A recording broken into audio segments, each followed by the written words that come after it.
Today we pick up on the disastrous results of your shopping episode, which was Kiki, Margo getting one of the things that she asked for, which was a bloodwell vial, which went incredibly well up until the point where she tried to prick her finger, add the blood to the bloodwell vial, and attune to her own blood in order to increase her sorceress-based powers. Instead of that happening, however, a bit of her soul was extracted, as explained by Hamill, the quartermaster of the Whitewater College. And in doing so, it took her into a state of unconsciousness. She fell on the floor. She was discovered a couple of hours later by you guys, eventually rushed into the infirmary, where you began to brainstorm, share information about this individual named Margo, and what you all knew of her, which you realized was precious little. You discussed about potential options of how to help her, and you eventually decided that you needed more information. Something that could point you in the right direction of what does it mean for her to be a Kalashtar and to have this unexpected reaction to a bloodwell vial turning into what Hamill essentially described as a soul well vial instead. And you decided to depart, send Hamill off to communicate with the Knowledge Falls library down below, underneath the Veil of Illusion beyond the waterfall, to see if they could pick anything up. While you all, except for Yaslin, decided to go and see if there was anything to be found in the study of the library at Whitewater College. So as you all kind of hop off around there, is there anything that you would like to do or discuss as you're heading that way?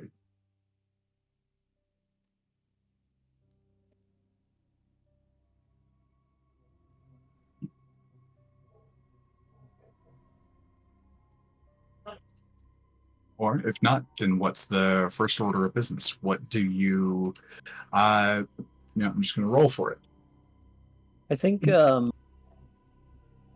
also wanted to talk to the Kieran, if that was possible. Mm-hmm.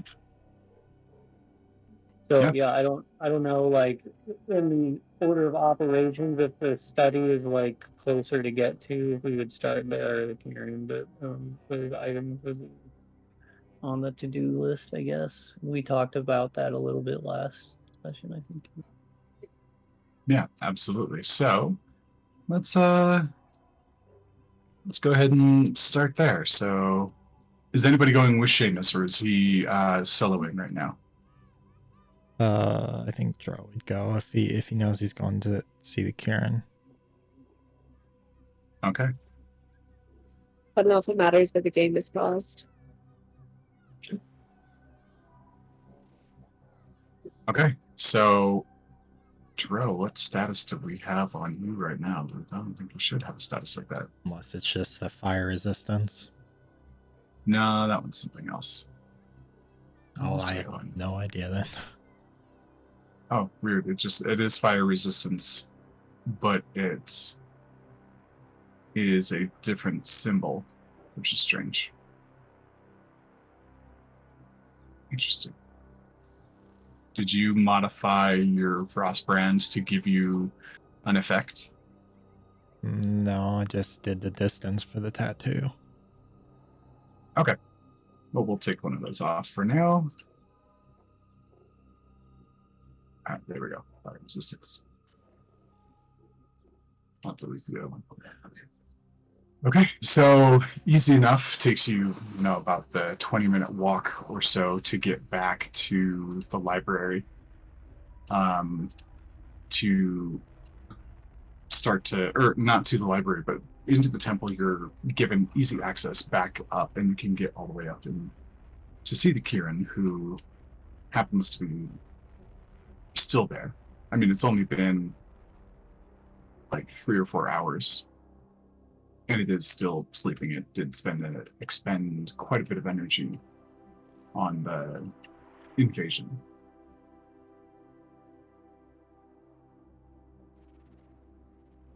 So as you are ushered back in by some of the attendants, kind of lifts its head up. Welcome back, champion. It's admittedly sooner than I expected to see you. Yeah, we kind of have a little bit of a emergency.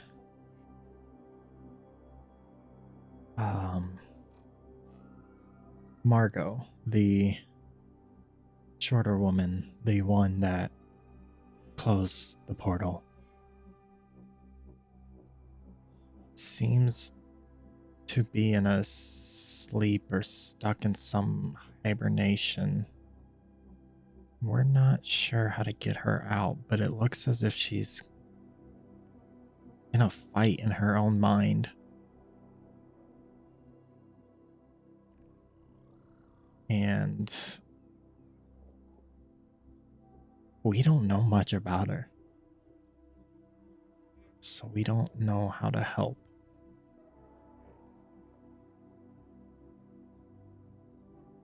Intriguing.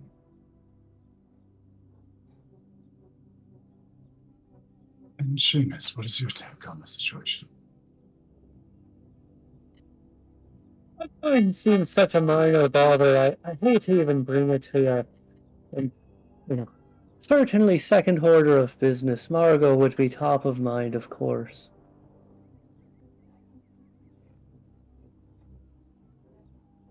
So you have more in mind than just the current state of Margo. I think it's always good to make plans if you can. To that end, me and some of my compatriots operate just a small business in some of what I'd consider your districts.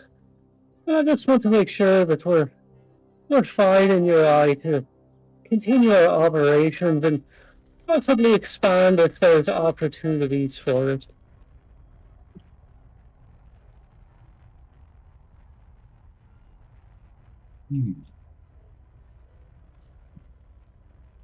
Well, sounds like a conversation specifically meant for another time. But off the top of my head, I've done some great service, and I don't see a reason to put a stop to any business dealings. It's not the kind of things that I particularly reside over. And it's the business of men, it sounds. Oh yes, that makes total sense to me. Your wiseness. I hate to even breathe it across your doormat, but I just want to make sure that we're on an accord, that we can operate without worry, and that we're helping that your people and improve the commerce in the area as well, of course, too. So yeah, I don't mean to bother you with it. Appreciate the thoughts of how to help those that live here. You've already proven that you have quite a knack for that, at least when it comes to the dangerous side of things. If you also happen to have a knack for the daily necessities, I see no reason to stop. So, I leave it to you to know all of the water bits, but I can see that you've got an eye for what it takes to raise all boats. An apt analogy using mightily. I don't mind that at all. True.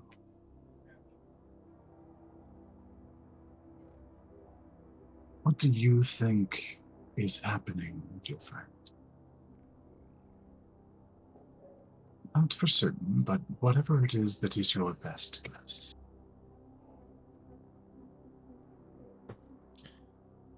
Well, from what we were told, she was starting to attune to this Bloodwell magic item that she requested. It seemed harmless. They said on a very, very rare occasion, it doesn't react how it should. Turns into what they called a soul well. And with her unique abilities to invade minds and just tap into that, I feel she's fighting something in her head. Because when we went there, we saw marks, and I tried a little bit of magic, and it seemed to immediately be used up. So I don't know if she has control of her conscious body, but I think in her head, she's fighting a battle by herself. I really don't understand the telepathic connections. I mean, the one I had was a lot more than just that. So the understanding here is very slim for me. And this type of magic, I have no idea.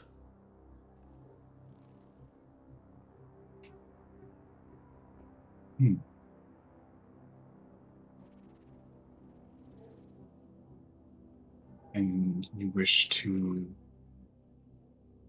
intervene in this current state of hers?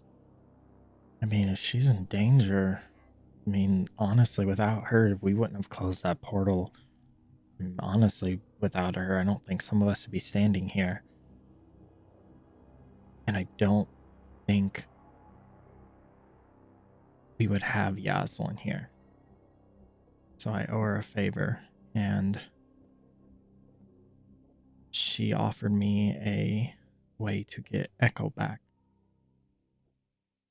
So yes, I would like to be able to help her. She's in danger. When we met her, she seemed quite concerned about the community. She was all in the panic of the fire, but she was all in and helping out for sure. By herself, she was doing that before she ran into us.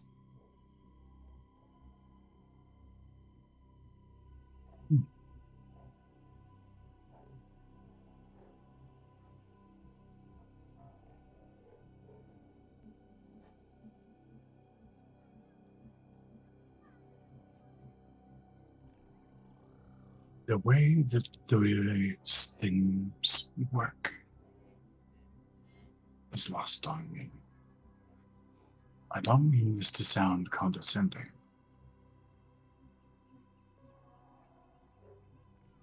But do you understand the machinations in society of the insects that live underground beneath the ground that you walk?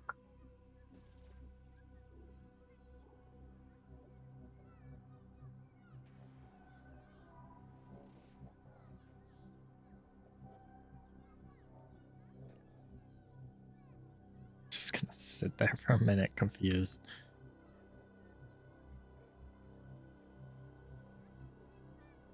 I'm not sure I understand.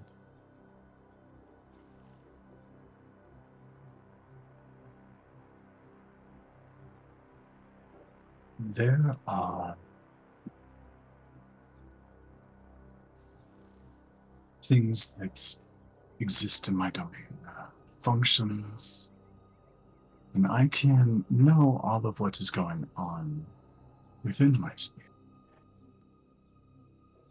However, knowing what they mean and how they function and what it is to be in a certain circumstance.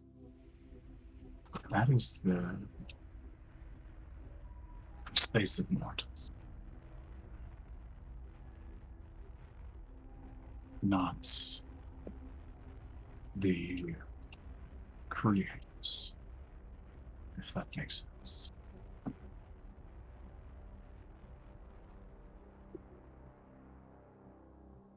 Now,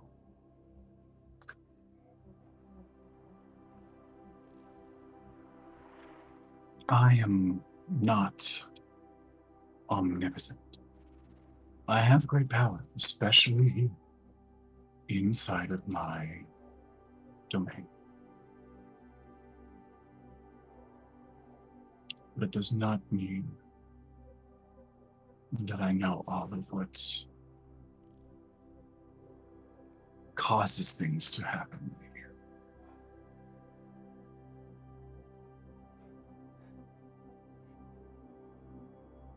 What I can tell you as a healer, that not all maladies are of the body.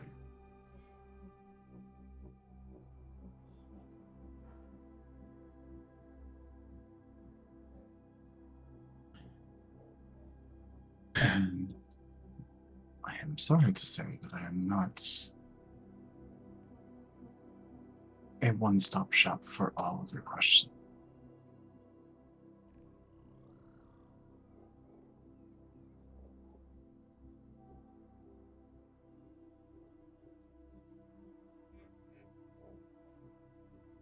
I was just gonna look over at Seamus.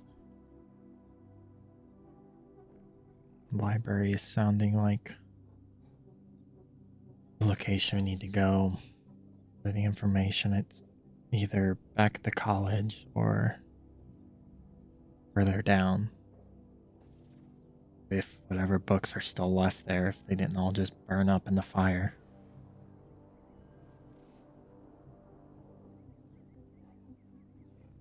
Yeah, we'll have to take this elsewhere to continue our search for answers here, but as ever, appreciate your time and thoughts on the matter.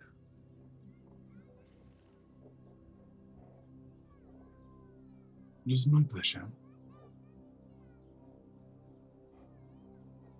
And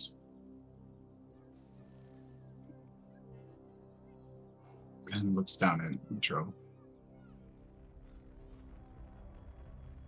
Don't be so quick to dismiss the power of mortals. You are all remarkably good at figuring things out, even when you shouldn't. Just glance over at Seamus with like a really face. Okay. I mean, the group does have their different ways of figuring stuff out. Some book smart, logical, some physical. But I understand what you're saying.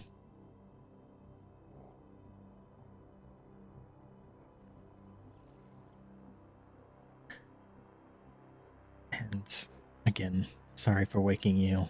I can imagine how exhausted you are after everything that has happened. Look over at Seamus. Think we should go? After you, champion. Turns back to the Kieran and just kind of bows.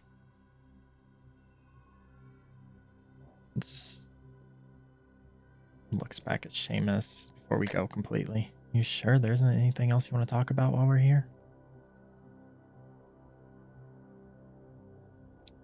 I think we've got it for now. It's enough to have an audience of this type for this long already. Yeah. I feel like we'll be back here eventually, so.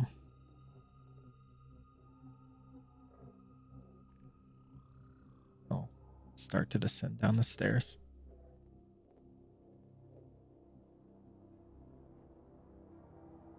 Yaslin, what are you doing this time? I think Yaslin's largely staying by Margot's side, kind of. She occasionally checks up on her and then kind of just stays to her own thoughts, really. I think while she's sitting, though, kind of weird, she kind of talks to her. If this is anything like the trials I have gone through, you can't give up. It's a test of character, strength, will, and I think you're in a fight for your very soul. I'll watch over you here, but the rest is up to you.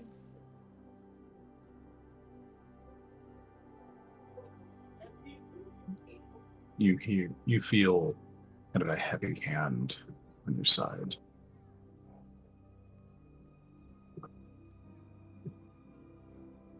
And it's the kind of nurse that's been kind of watching over here off and on with you.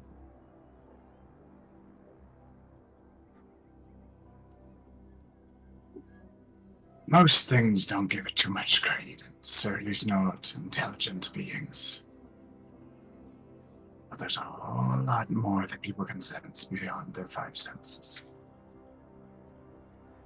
Companionship is a sense that is built. And oftentimes, it is a foundation upon which the others stand.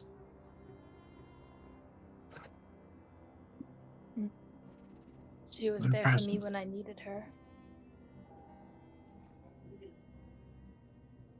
And I expect she knows that you're with her now.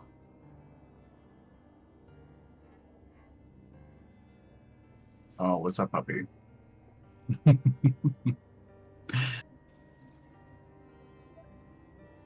be right back. No, the nurse comes over and does another kind of wave of healing across the body of Margo. Some of her bruises and cuts, and there's even kind of a burn across her shoulder that are repaired. She heals up a little bit.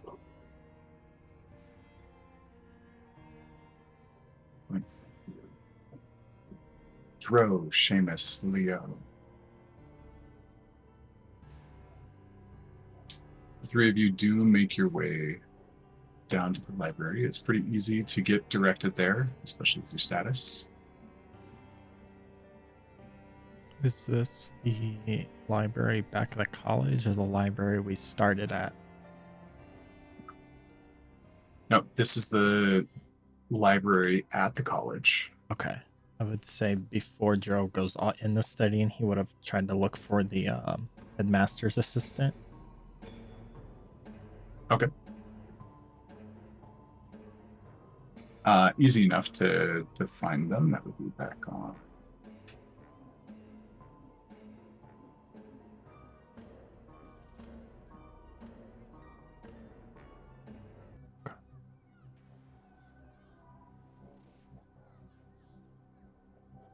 Back here, let's see. There. Gone. And over here is where you find them. This kind of froggy person, the little mouse that lives in their hat. He is kind of over here working on this kind of archway that sits in front of the source of the waterfall that falls down to the library below. And she's continuing to work, kind of like scrawling inside of a book, going up and making a few corrections with their fingers, and some of the runes on the side of the archway change slightly. comes back down and just is pretty absorbed in what they're doing. Just kind of make himself known a little bit and to not startle him. But, excuse me. Could I have a word with you real quick? One moment. Just awkwardly stand there. Closes the book, turns it out. Yes. Yeah, so a lot has happened since we've gotten here, and the group here has gotten some additional items for our adventures and stuff, and I don't know about them, but as much, I'm not very strong in regards to carrying capacity, and his name escapes me.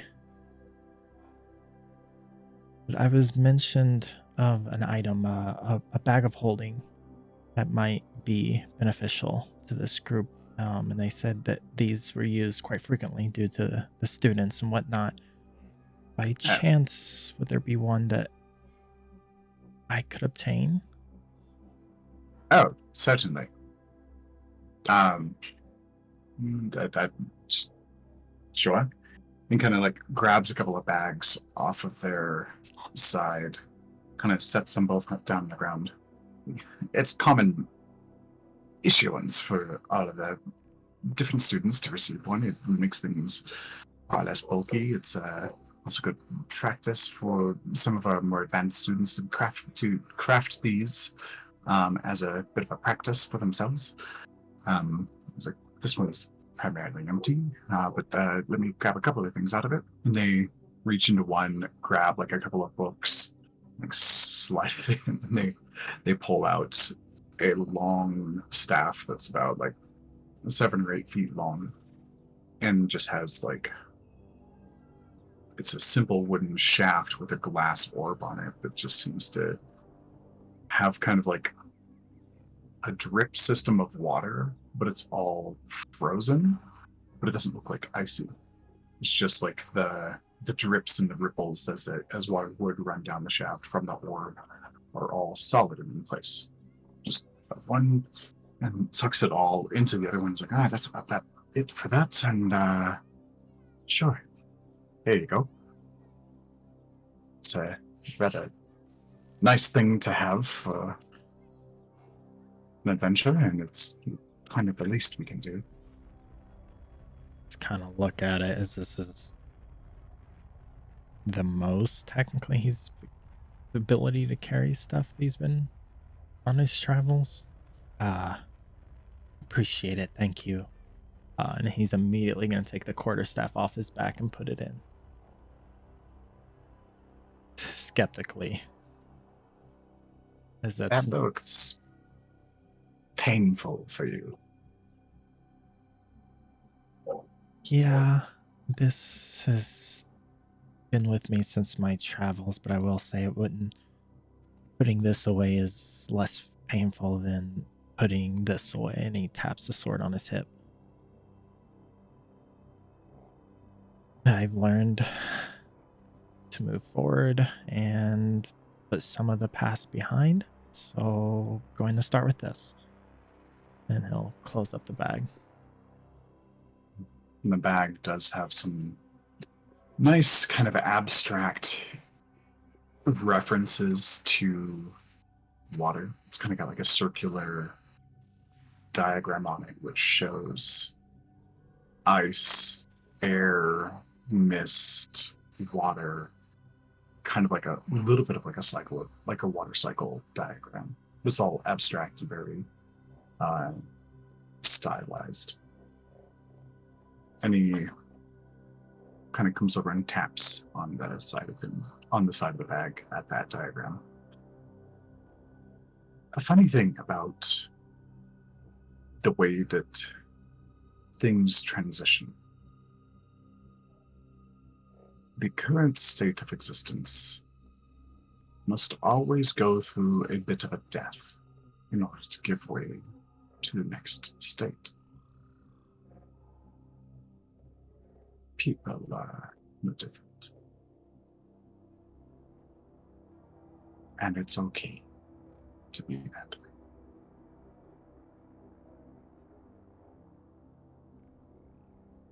He'll try to fake a smile, but he would struggle very much doing so. Ugh. Putting the staff away was painful for you. That smile was painful for me. That's But you'll get fair. there. Is there anything else you need help with?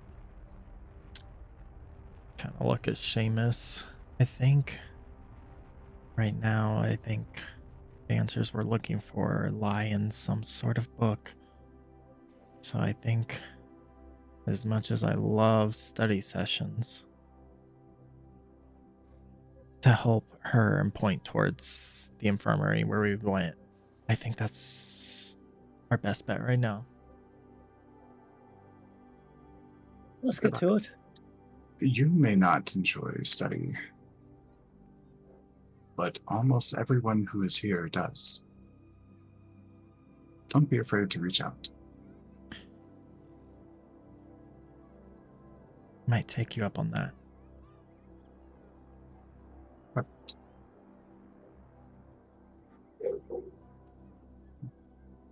Anything else as you guys are kind of meandering around? I think Ro would just look at Seamus. What do you think we should even research? I'm not sure. I'm gonna say this loud enough that the other gentleman can hear, but I'm gonna make it like I'm pretending to not let the other gentleman hear. I'm gonna say we should definitely go through these books. I mean, they've got some rare stuff down there. Probably nothing as rare as the magic of bubbles by Gulliver French that I've got with me here, but I don't think any of these scholars would be interested in that anyway. So we'll just make our way down there and see what we can find. And just kind of motion Seamus, go ahead and lead the way.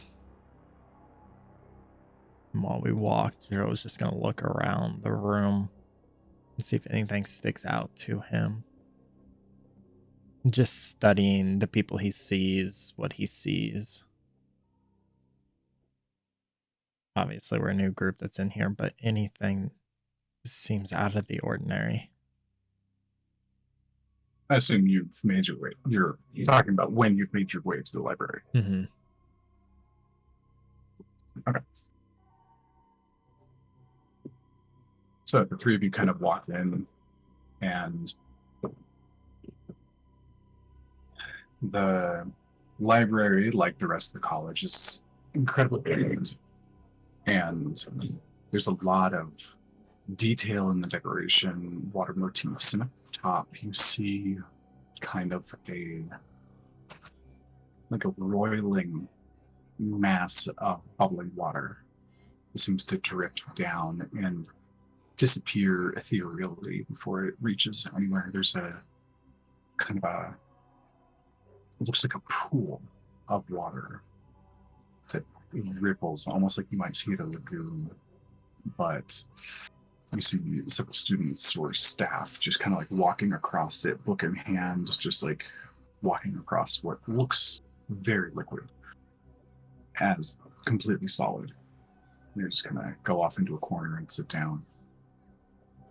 You see several students and staff members doing what you would expect them to. Although the size of this place and the number of places that have obvious wear and tear from use seems a little bit low compared to what the people that are in here. The space seems additionally too large. But you see several folks sitting around. You see kind of a dwarf at the front desk with a short beard with some like turquoise braids woven into it. You see a couple of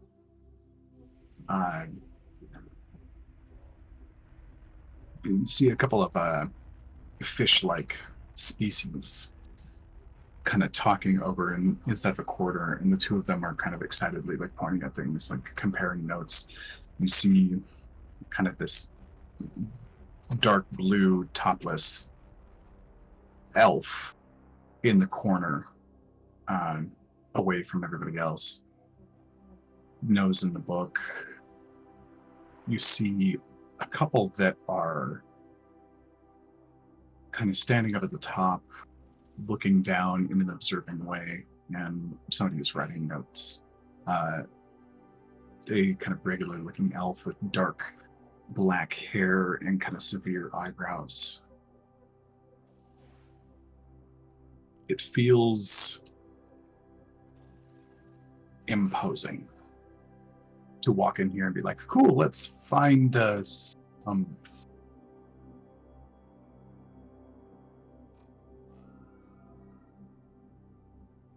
Got a little bit of experience with this kind of thing. Maybe I can see if I can get us started here. Yeah. When it came to books, that was not my cup of tea, so lead the way. I'll go over to the what looks like a head librarian over at the desk there in the door. Excuse me, sir. Aye, yeah. Welcome.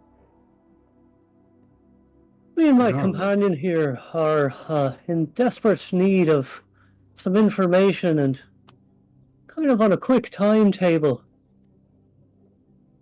Mm. It What's kind the of best way? looks at you. What's the best way of going about finding information in your study here? How is it organized, and how can I get some help here? It's largely organized by study of subject matter. There's magical schools, there's different biologies, there's history and religions. Have you been to the library down below the falls? Of course, yeah. Wonderful. Their system mimics ours. It's something we subtly set up beforehand. That makes sense. Well, we're definitely going to need your help in getting to this, and I'm going to speak up a little bit louder so that other people in the study here can hear me. And I'm going to say, one of my compatriots that helped save this place, that helped save the library down below and fought these fires, is now in a fight of her own, in a struggle against life and death.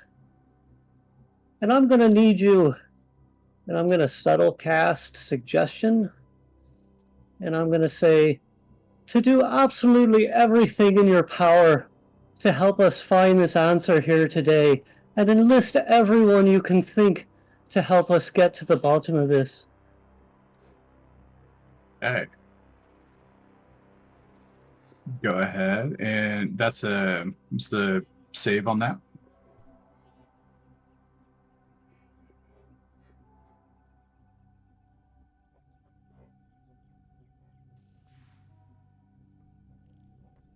Wisdom 15.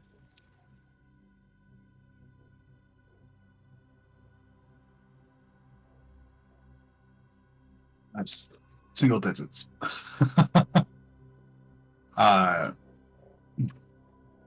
And see them kind of looking a little bit between shell-shocked from recent events and like numb to the day job. And there's a little bit of focus and clarity that kind of like restores inside of the Storb's eyes. Looks up at you and says,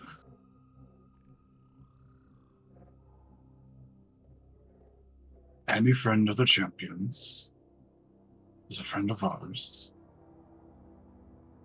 Especially she's one that helped keep our hides intact.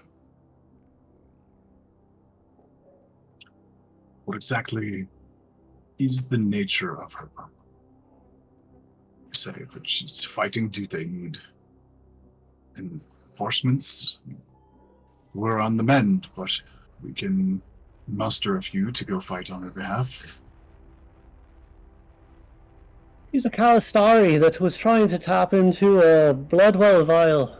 Somehow turned it into the Soulwell vial, I guess it is, and now I don't know if she's in some kind of soul battle or something. That's out of my territory. I could have got her there maybe, but... Interesting. Any other information you can provide? As he looks between the two of you, it's like, we're willing, but the more that you can give us a head start, the faster we will be in locating what you're looking for.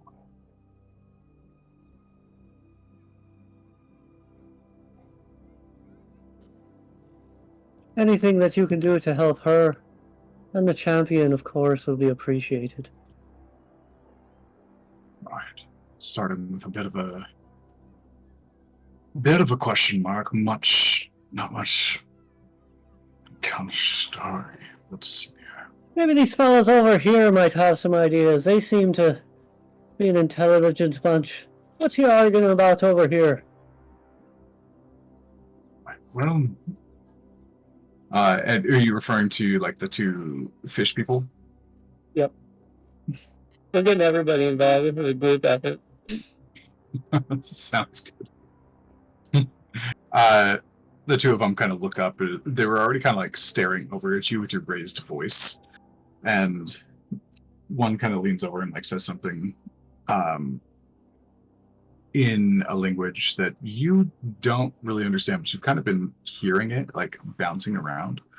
Dro, you hear it, and you know it. It's your recently acquired language. So kind of strange to hear this and actually know what they're talking about. And one looks over and is like, who's the new guy that's suddenly talking in the library like he owns the place? It's just like, I don't know, but Joseph over there seems to be on board, and he's giving me the look like, stop goofing around like he usually does. And kind of switches over to common, be like, we're looking at specific plant life that can regrow after fire. Lots of our professors have given us practicum assignments to help in the post-battle recovery. And we found a few things that, per se, love ash as a nutrient, so we're kind of looking to see if we can mass produce those. This is great and all. This is absolutely fascinating study you've got here. Do you know anything about Bloodwell vials? My friend over here at the desk is working hard on this project, and he's saying that maybe you couldn't even help out, I don't think.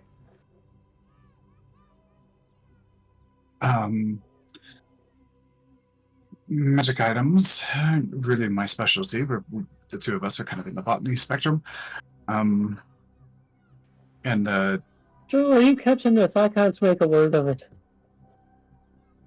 Did they say all that in common, or was it just when they were insulting was in Aquin or whatever? That was all in common when they kind of responded afterwards. Just kind of like, what's going on here? I don't know, but let's answer him, otherwise we'll get more glares.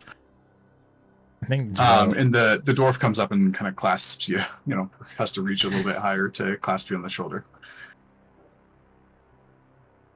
They're probably not the right ones. They're brilliant in their own fields, but unless this has something to do with magical plants, they're likely useless. Sorry. Makes sense. Yeah, no, that makes sense. We'll find somebody that, with a little bit more brain power around here. Now, hold on. This has to do with souls, right? Somehow. That's a starting point, yeah.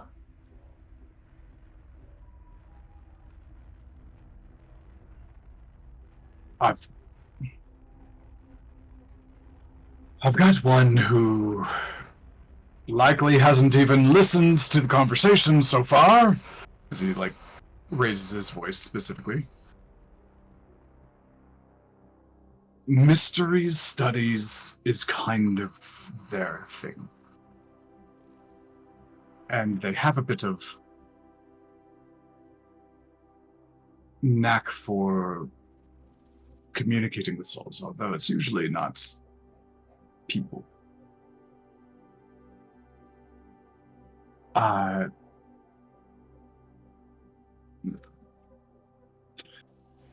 He's a bit of an odd duck. But you see that one over there? And he points over into the corner like the reclusive elf. And says, go talk to him. If you present an inquiry that intrigues him, he's relentless. Go talk to him. I'll go see what I can find. Have you spoken to anybody at the college below, or the library below the water? We're gonna send word. Maybe you can help with that. We've got, we're on the clock here. I'll coordinate with the librarians down there. Give me a moment. And he goes back to his desk, kind of pulls out a silvered mirror that's the filigree looks like curved waves all around. Begins to speak through it to somebody on the other side. And the person you're looking for is kind of like tucked back here in the corner, like underneath the staircase, where it's kind of like a bit of a darker spot than some of the other spaces around the library. Appreciate the help. I'm sure you'll do everything that you can to your best ability. We intend to. Where are those fish people? They're about right here. And then They're pretty close to like the watery edge. That elf that's by himself is back here. Okay, so we would walk past these fish people, right? Yes. Okay, Dro's gonna stroll up next to him. And kind of put his hand on one and look over the book they're reading, just absolutely not interested in whatever it is. You guys... The one that you're touching is like has a very stranger danger face on. That's good. You guys seem to enjoy some knowledge, right? Sure. I mean, we're at a library. Right. So here's a freebie. And I'm gonna speak in Aquan. It's Your eyes probably kind of go a little bit wider as soon as you do. it's probably not best to talk about somebody behind their back because you may not know that they can understand you. And that could lead to problems. Luckily, my friend over there does not know what we're saying. And that's probably a good thing. So, and kind of pat him on the shoulder. Recommend working on your people skills a little bit. He'll walk off and follow Seamus. Happy fishy day to you as well. Who the hell was that? Man, I don't know. Did I hear that? Yeah. In Aquan. The name's Dro. Zot Dro. They'll walk off. There's a help on the shelf over here. And then like their demeanor changes from like who is this creep who's touching me to be like, one of them's like still in Aquan, like very excited, be like, dude, that was a champion. It's like, holy crap, I am never gonna wash this shoulder again. Okay. And like the rest of the time they're kind of like looking over at you, and you hear maybe like one or two more sentences be like, what did they say they needed help on? Like, I don't know, man, but we should definitely help them.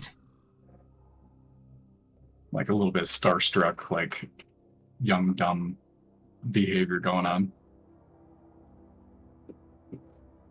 And he'll stroll up next to Seamus and Leo.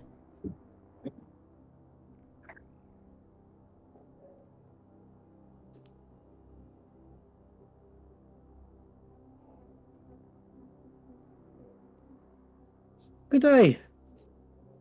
Good day. I don't know.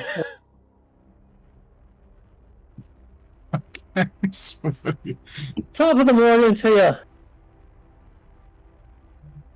Just one more minute. I am reading about the 15th scandal of Loanaris. We are almost done with the scandal. Give me 1 second. No! Really? Okay. The elf closes the book and looks up to you. What?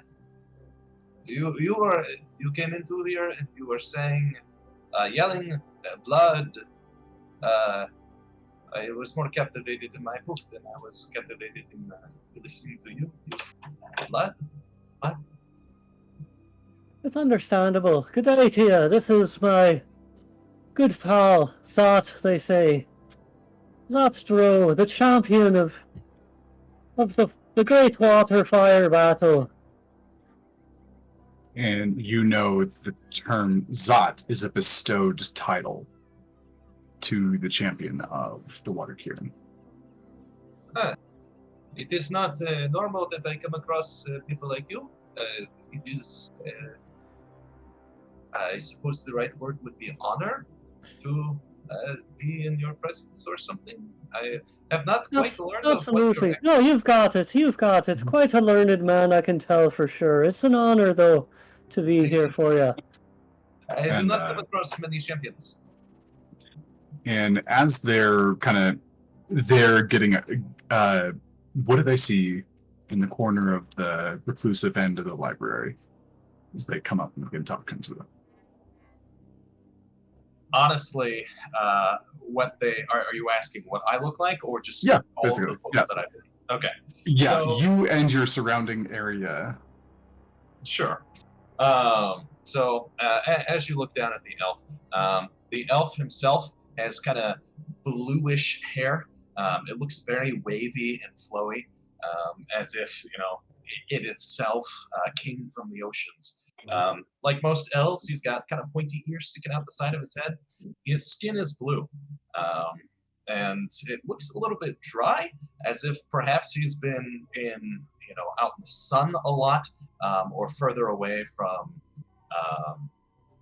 the water than an elf like him might be used to. He is relatively scantily clad, with only a sash going across his chest, and upon the sash is various different bones and trinkets that seem almost like perhaps prizes or other things that might mean something to him. And these, the sash itself has a glowing eye right at the top shoulder, and another glowing eye right almost near his waist. And these kind of glowing eyes seem a little bit dead, as if they were once brighter, but the light has paled down. And then the rest of his garb, he's wearing essentially a brown skirt that seems to have been made of different leathers. And then he does have a very out-of-place pair of boots that don't seem to go with the rest of his outfit. He has a headband through his wavy hair, which is white, but seems to have, over the course of time, turned just a little bit yellow. He also has a necklace with bones that hangs from his neck, and he also wears a very interesting ring that also is just white that's turning a little bit yellow also. In his corner, there is a large backpack, and that backpack seems to be full. You have no idea what it's full of, but it's certainly full. Around him are various books that have been pulled out and tossed onto the ground. Some of them open, some of them are closed. A lot of them seem to be historical timelines of various different civilizations and peoples throughout. Some of them are holy books, and some of them are as simple as, "This town did and voted on XYZ in this year, 78 years ago. Very obscure histories that don't seem to really connect with a lot of the larger timelines that are about. You can't quite tell what book he's reading, as his hand covers the cover of the book, but he does have a pencil that is right next to him on this little bench that he's sitting on.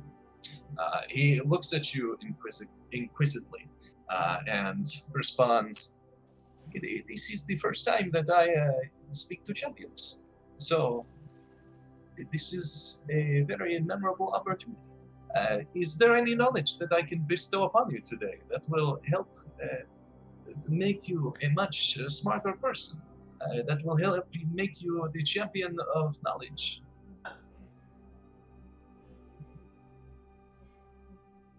Oh, Joe is fine with talking to people. I think this is the one time he is visibly. This feels awkward.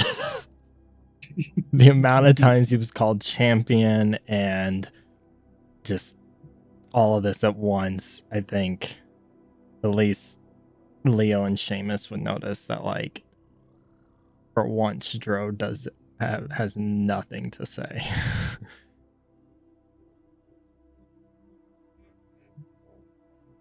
Just kind of look over at Seamus like, what? I can see it's quite a bit much for everyone. It's a lot to take in, but yes, I'm hoping that you can help us out here. We've got a mate that is having some struggles in the infirmary at the moment. She put everything that she had out on the field, fighting the fires out here just recent, and not even a day or so past now. She's fighting for her life, it seemed, upstairs. She's got this magical item that she's acquired. It's called a blood vial. It's a sorcery thing. Have you ever heard of such a thing? Surprisingly, yes, I have. I have come across something like the blood vial before. I do not believe it is actually a blood vial is what it was, but it used blood, and that was very unique. You say, she said, sleeping, knocked out, something like that. Yes, the quartermaster thinks that maybe something with her soul or something mixed with it, and he's calling it a soul vial. She's got, I don't know, something in her lineage.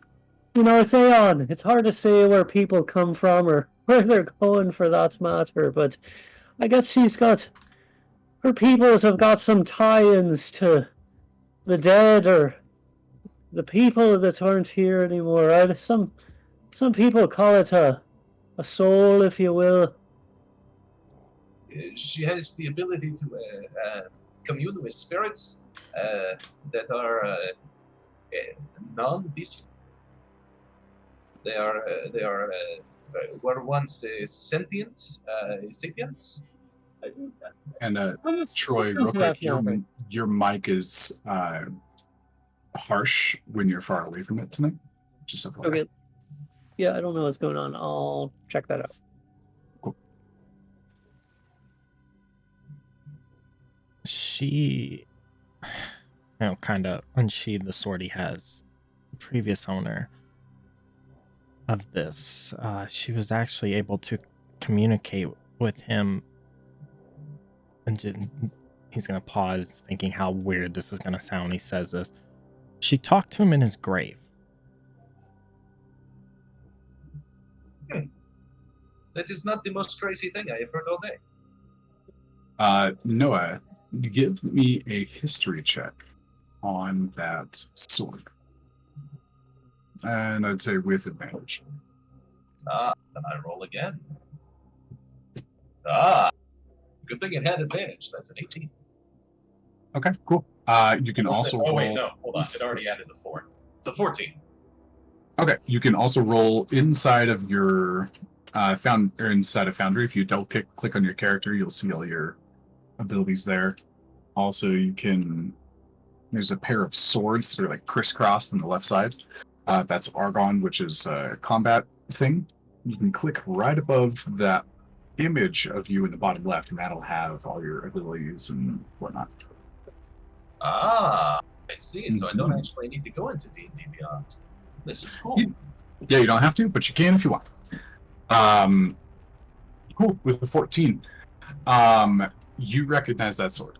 It's kind of a local legend that sword belonged to kind of the champion of water, and that it was, but you've seen the images, and you've even been to the location where the sword was like supposedly held, and it used to be just a carving of the sword inside of a stone, like on top of a stone block, maybe like a 4-inch stone that was carved away to show just the sword on top of other stone. But this is very clearly that same thing, just not made out of stone. It is vibrant and made blue, white, gold, metal, with a bit of a lion motif to it. This weapon that you carry, it has great history to it. I can tell simply by looking at it. Its size, it is quite rather familiar. Do tell me if you do not mind. This sword, this weapon. Do you know the history of this? Do you know where it came from? I mean, it did belong to the previous champion that I totally know his name. That's what here. That. Thanks, Kiki. Oh, and sorry, as I pull up your image, Seamus, Dro, and myself as Leo, what does this elf see as like he is approached and semi-surrounded in his private corner? Dro, you would see a individual that stands around 5'8", 9",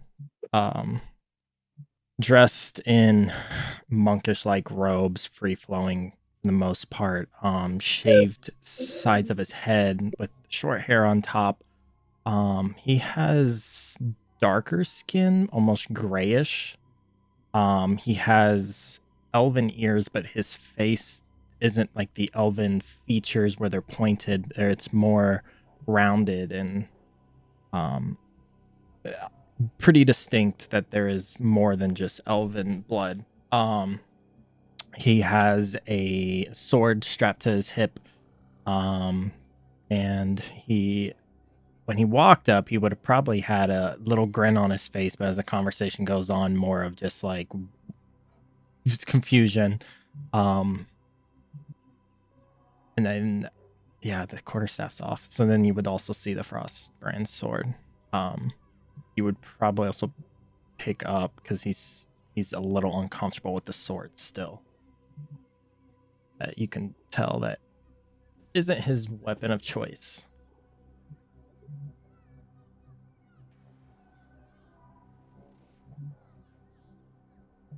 Yeah, Seamus is a very red, scruffy-faced gentleman. He's like an inch taller than Dro, it sounds like, but probably is standing taller than him at the moment as Dro shrinks away from every time the word champion is tossed about. But yeah, Seamus is a pale gentleman in a black robe who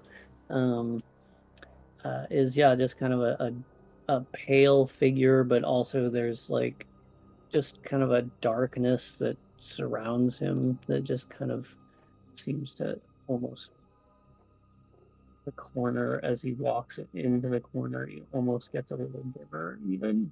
And it doesn't quite yet because I'm not actually doing that, but it's just like a shadowiness. Okay. And then thirdly, you see a very pale-skinned man in a large kind of tricorn captain's hat. He has pink hair, pink eyebrows, pink eyes, and a pink feather coming out of the hat. His armor is almost all black. And he just kind of stands there like stoically. He doesn't really say much. He has intelligence in his eyes and is like kind of tracking the conversation. He just hasn't piped up yet. Is it any better on my mic, by the way? I'm still getting kind of fuzziness on it. Okay.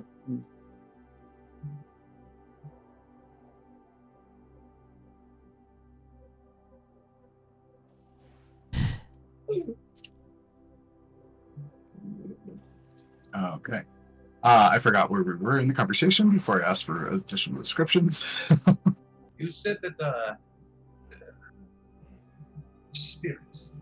I will create one of these bargains with you. Yes. I have deep interest in learning a little bit more about communication with spirits beyond the natural. A little bit more humanoid. And there is something that I am looking for who is very large. And I believe that it is quite rather sentient. As of right now, I have a lot of trouble with sentience. Speaking to creatures who were once able to think of themselves. So, I have knowledge on your soul, well, and I have big interest in helping.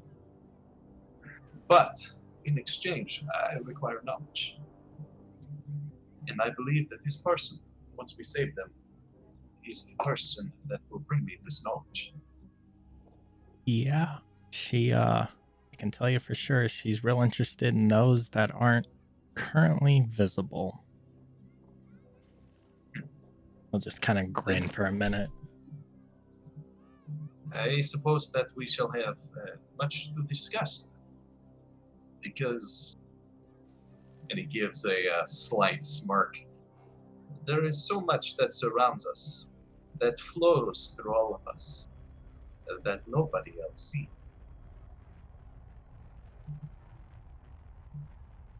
Well, sounds like we have an accord, then this should work out just fine. Maybe you should come up to the infirmary and take a look yourself, or are there any books here that we should maybe grab before we go? Boyo here has got a new bag that we can grab a couple of these books or a shelf or two if we need. I'd like to do an insight check and see if there's any books that I remember that might be helpful in the situation that we're about to go into. Sure. Give me, instead of an insight, give me a general intelligence check. Or intelligence, history, arcana, any of those will work. Can I roll an insight on him when he said, I want to help you guys? Yeah, sure. Oh, there it goes. That is a 12. Okay.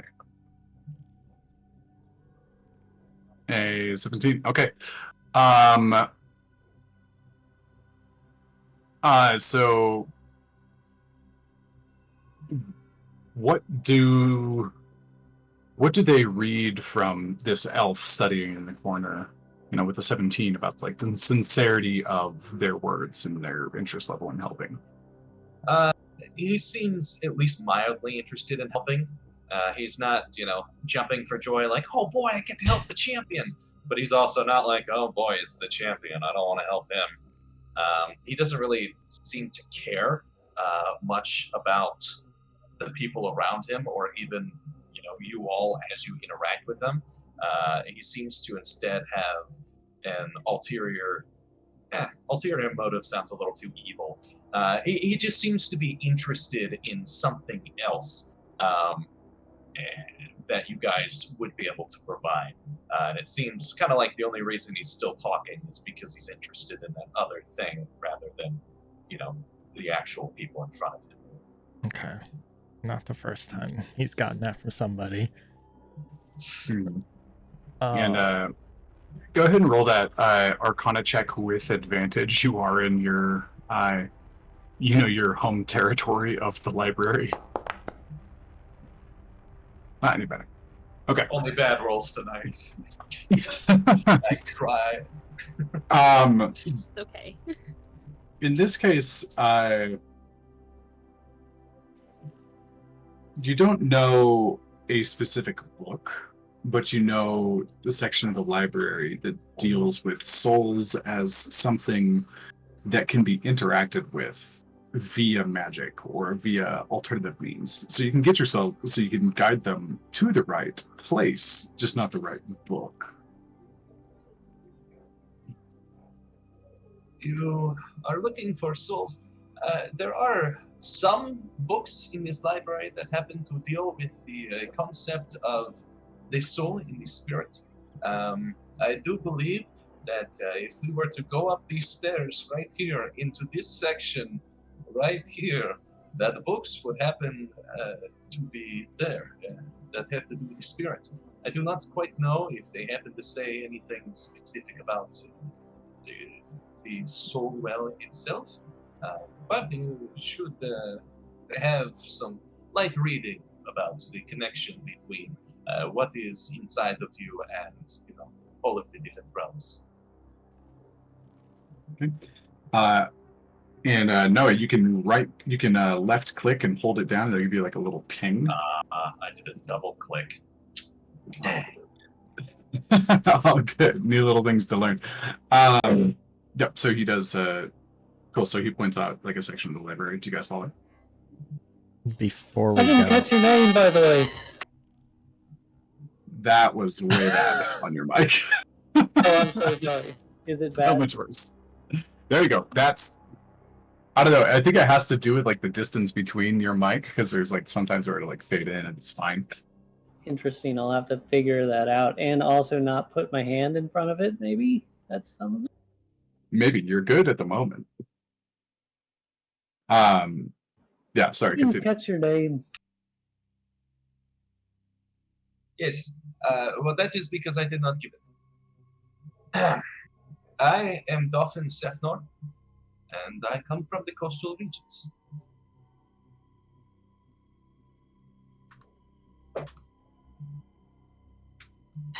What is a dolphin, Safnor? there it Indeed. goes again. Yeah, you're like a sharp robot. Would you like me to spell it out for you? That would be great. Of course. DOFFINCEFNOR.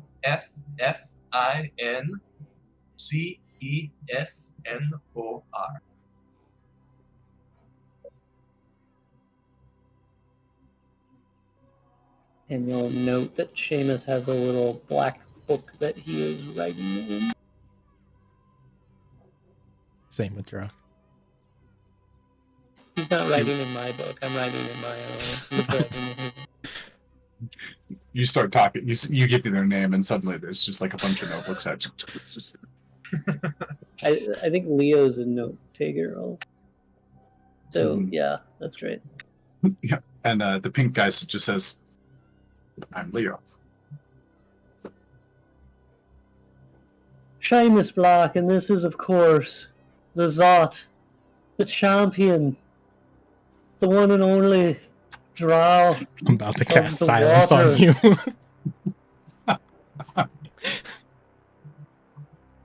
Nice. Okay. So the three of you being guided into the location where you could possibly find a hint to what you're looking for. I want everybody to give me an investigation check, please.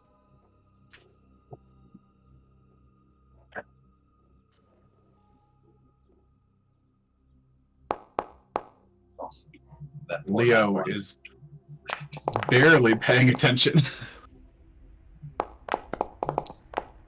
No way. Okay. Leo comes up and honestly, as you guys are going along, like there's something that kind of catches his eye. He says, I'm gonna catch up with you guys. You go ahead. Like turns and like wanders off. It's like a different section. Kind of like disappears towards a different stack of books. Dauphin rolling pretty low for your first appearance. You're a little bit drawn to the things that you've already studied from this section. And it's you're a little like blinded by what you already know instead of like coming at this with fresh eyes. So you're not really able to glean much. Seamus and Dro, the two of you having firsthand knowledge of who Margo is and like all the different factors, you're able to get yourselves into things that are a little more pertinent. You find a book. See, Dro, you find a book that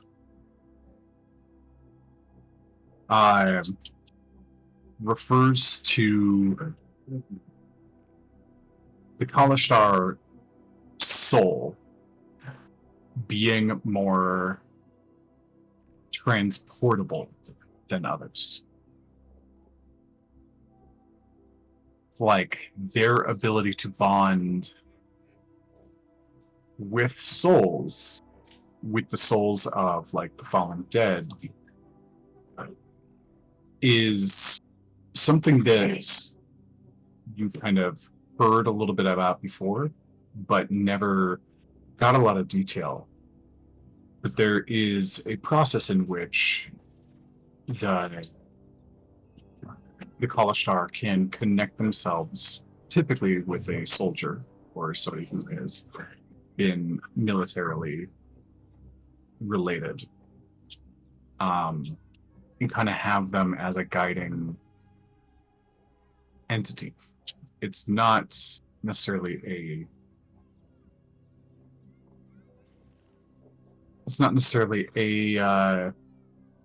like somebody that they can talk to. It's kind of like having a second moral compass that they can touch.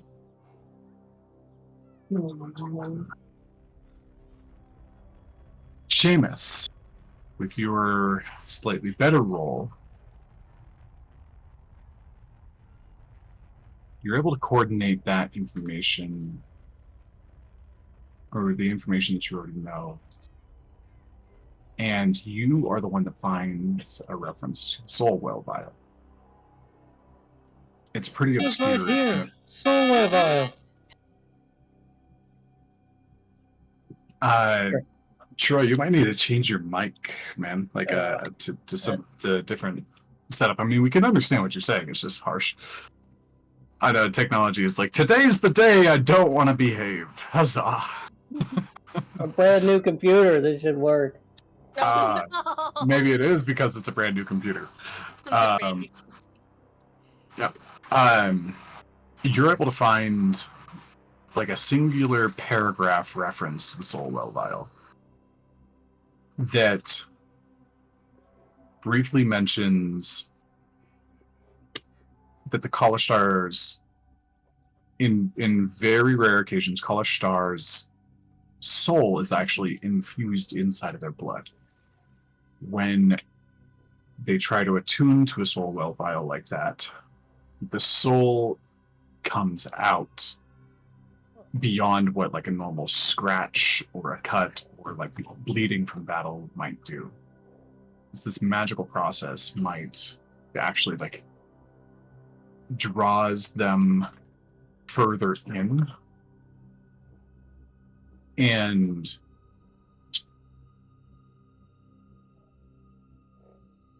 with a 19, it's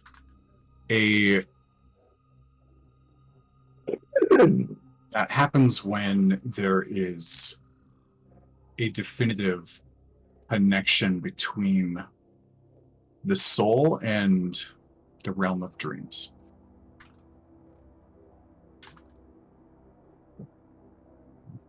Which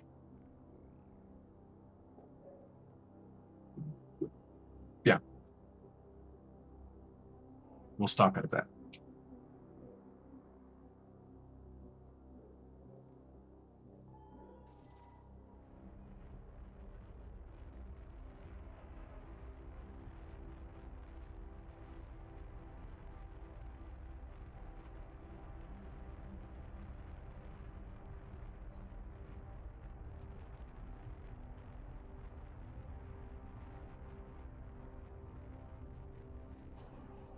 I'm afraid to talk.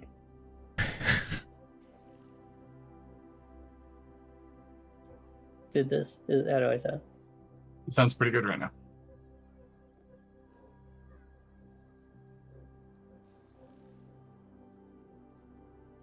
I think we should take this upstairs to the infirmary.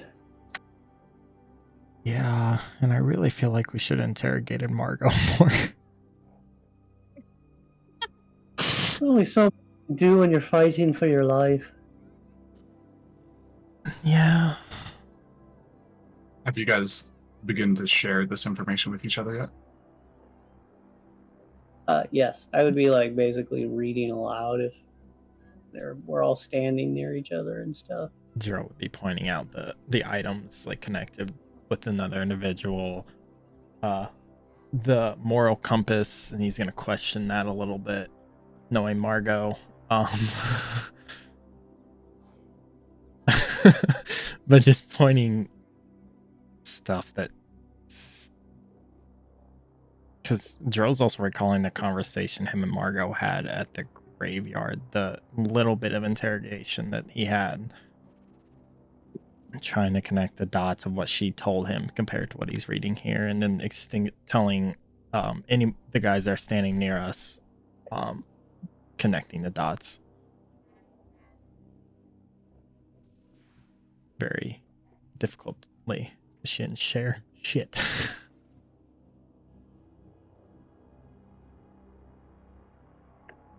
I have done nothing wrong. You said that like a politician on that, on trial. Why don't you tell Yaslin that? Not guilty. Dro, roll me an intelligence check. Oh, come on. Uh-huh. Listen, can't be much worse than what mine would have been. Lily? Lily. No, could be. Lily, every Every time. time. Lily's ability to jinx the rolls is godly. Keep my mouth shut up. I love how she just goes out of camera. It's like, not here anymore. I don't even want to waste inspiration on that. Here to prove a point, though. If you roll higher than a 5, Intelligent.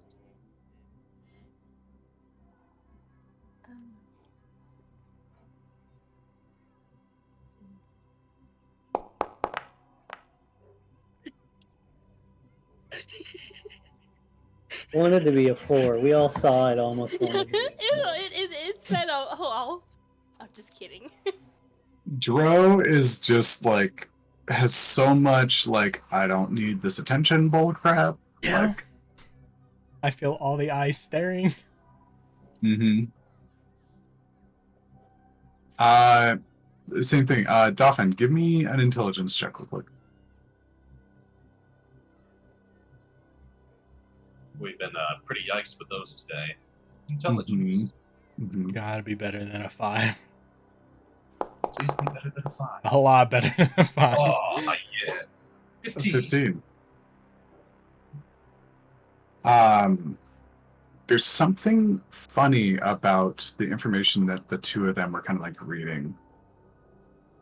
In that the soul well vile information that Seamus mentioned, like takes them to has something to do with the plane of dreams. But that's one of the things that you know from your studies so far in finding things that are similar to what you're interested in. Is that Kalashar are kind of an interesting thing in that they don't dream.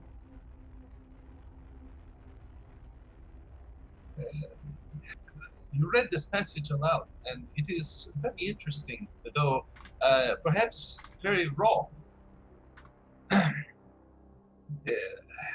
You say there was this causes connection to the realm of dreams, but the big issue is that the Kalashtar, they do not have the dreams. They cannot dream. They are separated from. Yeah, how can one's spirit go there? It's not. It is not possible. It cannot be unless there is some knowledge that is not found. And if there is, then they might have just simply walked out. Honestly, now is the best time to go and perhaps study it even more and see if we can figure out just what is happening, because this should not be happening. If anything, she should be dead or asleep. I do not quite know where that would go, but it should not be this.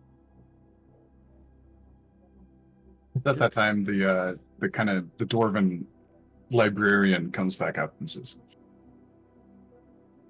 "Oh, Dauphin, I know that look. What have you stumbled into now?" I believe this is a paradox. This is something that cannot happen, but is still happening. It is quite interesting. Interesting. Is Now, this what a is this water thing? impossible? What is the impossible thing? Well, you see, this person has connection to this realm of dream, but she cannot have a connection because of her race. The Kalashtar cannot dream, and so if her spirit is able to go to the realm of dreaming, then it cannot happen. It is not something that can be done, because her people do not have the ability to dream. There is nowhere to go.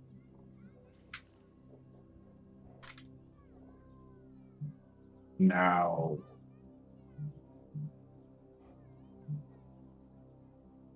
your assumptions, your logic there, it's based off of current known factors and assumptions, right? Yes. What if any of those are wrong and not absolute? I suppose that there could be some changes to it, but it would be like going to swim in the ocean but with no water. There cannot be fish that live in the ocean if there is no water for them to live within. Unless somehow the ocean still persists. To which brings up so many more mysteries and so many more questions that must be answered. And so far, I do not think it can be answered. And yet we know that there are fish who do not live in water. There are magical fish who can fly in the air or live in the astral. Yes, I suppose that I have quite limited myself in my thinking here. I must expand my knowledge. That is a very good teaching. Thank you. What if there was an exception? I do not know the laws of nature to make exceptions.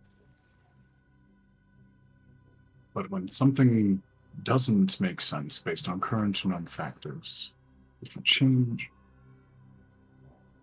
what would be the easiest explanation if we weren't bound by the rules that we think we know?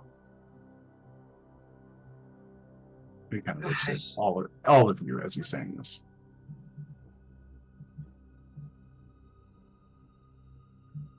If we are not bound by the rules that we know, then that would mean that there are rules that we do not know. That there are rules that we would eventually have to discover some way, somehow, that would perhaps be going out of our way from the obvious. Or what if you break the rules? And how often are rules broken? Kind of chuckles. Oh, depends on the person. As soon as they're created, usually.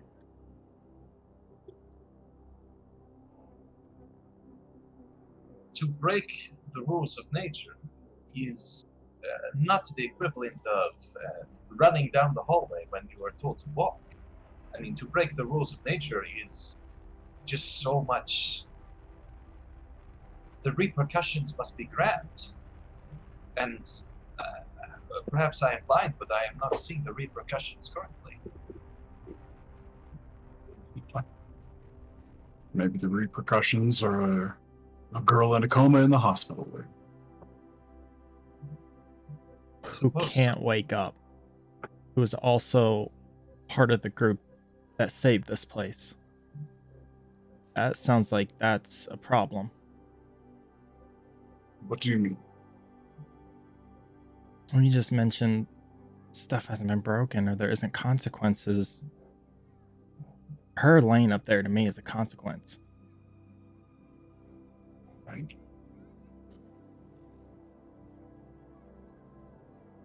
So you're saying, and maybe I'm just not following because honestly, this is way over my head. You're saying her people are someone that can't dream, but yet can visit this realm of dreams. So are you saying that is where she's at? Of course, that would be my best guess. So how do we get there? How Well, do- we would need to go back to her. Bring the book that you found, and we shall return, and, well, I'll see what I can do to help. I can come along as well.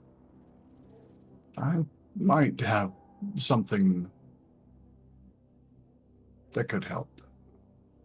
I'll meet you there in about 15 minutes. I need to consult with a couple of professors. They'll be able to get you what you need. And he kind of starts to walk off, and the two that were kind of at the top of the stairs, kind of overlooking things, the two elves, like, just making notes. It's like, the two of you are in charge while I'm away. Keep them in line.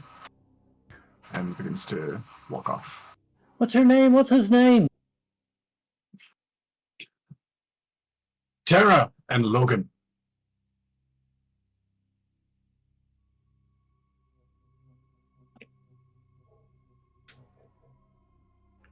To the infirmary.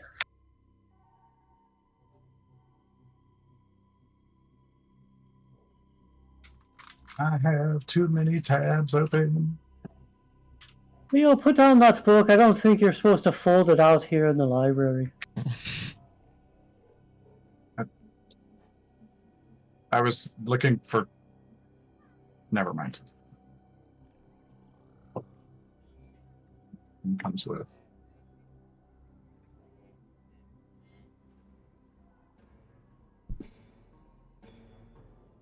Look over at Yaslin. You didn't hit her, did you?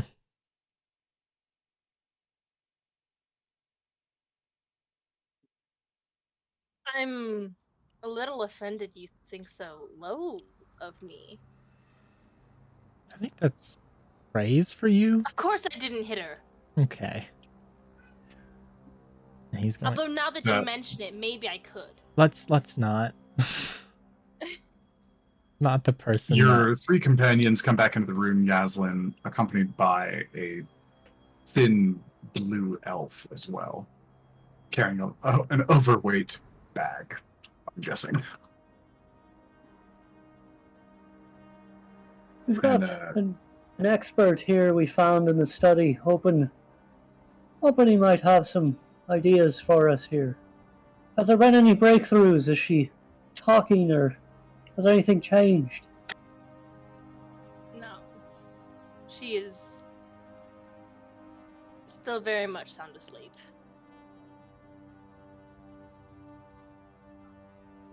and Lily, what does your character look like as this elf walks in and experiences her for the first time? So Yaslin, she's sitting down right now, but she looks rather athletic. She has some new clothes.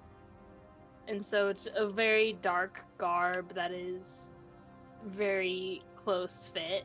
So it has more mobility. She has very fiery red hair, pointed ears, and 2 horns that are now slightly decorated with gold plating.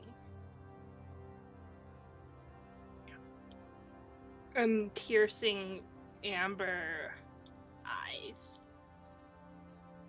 She also has these scale markings along her cheeks and shoulders and various other joints of her body. And laying down on the bench, or on the infirmary bed. Margo, what does you see? You see a very small, petite woman. She said she was 5'2" when she was proud, probably looking down her nose at everyone, but she looks very diminished now. She has silvery white hair. You can't see it right now, but she has lavender eyes. And she has this beautiful, like, emerald woven tattoo on one of her shoulders. And she wears dark leather armor, exposing that tattoo on her shoulder.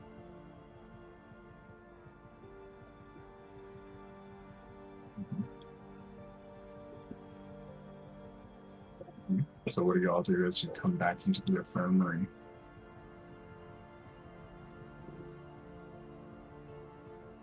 You brought somebody with you?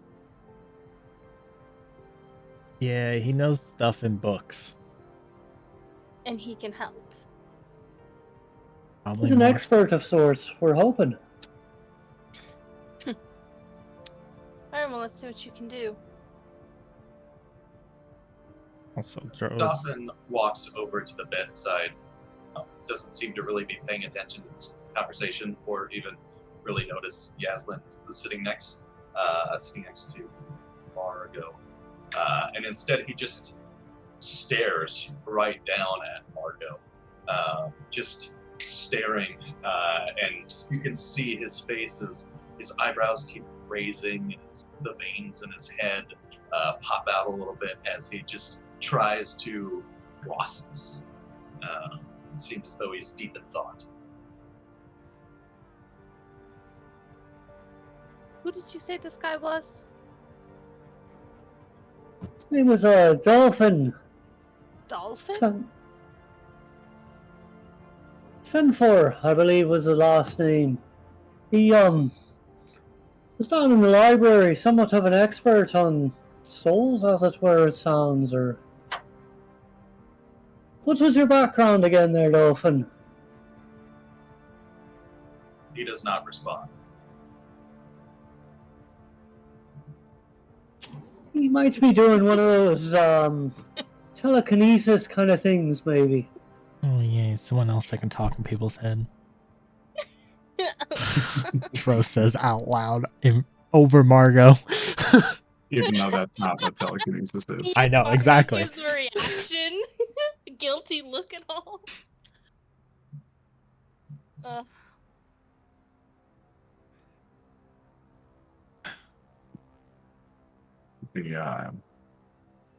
Takes a moment as you guys are kind of in this space, but the dwarf comes back in with a bit of an entourage of like 3 or 4 professors with him. Comes back in and looks at you and says, "So what's the intended course of action?" Well, it seems that our patient here should not be able to be where she's at, maybe, and is fighting some kind of dream state, soul something or other. We're not quite sure here.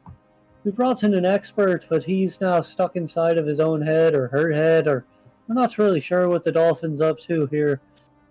But as you say that, the dwarf comes by and just like kind of roughly pats him on the back, just like to kind of like as a way to like kind of jolt him back. "Dolphin, you with this lad?" Yes, I am. Right. Lost in thought. Do you smell As per toast? usual. You say that again for me. As per Do you- usual. Do you smell toast?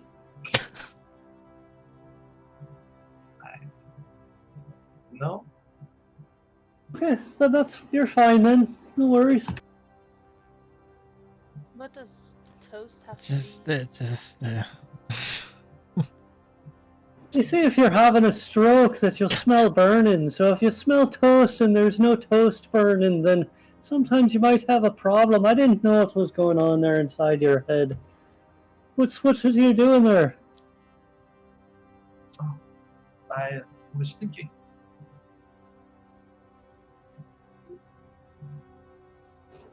Is that how you do it? What do you mean? I think just like everybody else. Most people seem to kind of do it while they're doing other things. Why would you not put all of your focus into thinking? You could do much more exciting things than think.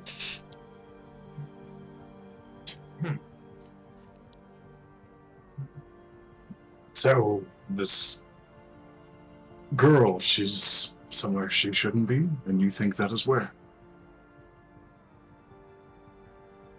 I believe that she is in perhaps a realm of dreaming.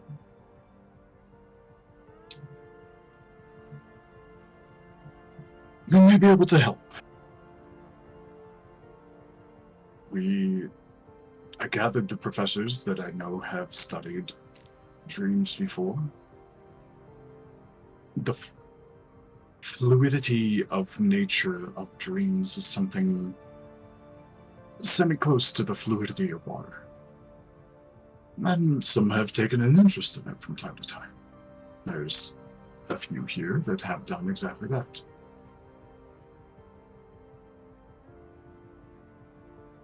There is a spell that allows you to enter one's dream. It can only one person at a time, so we would all essentially put it on you separately, but all direct it towards the same dream purpose. You may be able to find what you need by diving in.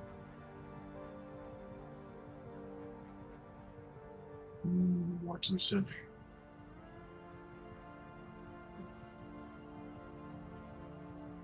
So just one person will be going in, is that what you're saying?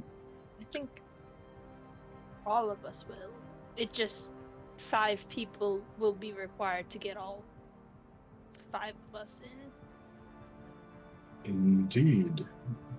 The fiery lady is correct. And are we gonna be like her while we're in there? Unlikely. The nature of the magic puts your consciousness into the dream. Your body will feel as it normally does, but you'll have control. You'll be able to control a few things around you, a little bit like if you've ever been dreaming and realized that you have some modicum of control over the dream itself. It's not yours, however, so the control may be limited. However, should you die in the dream, I expect you'll come straight back to your body, a bit rejected from the dream itself. Your invitation would be over.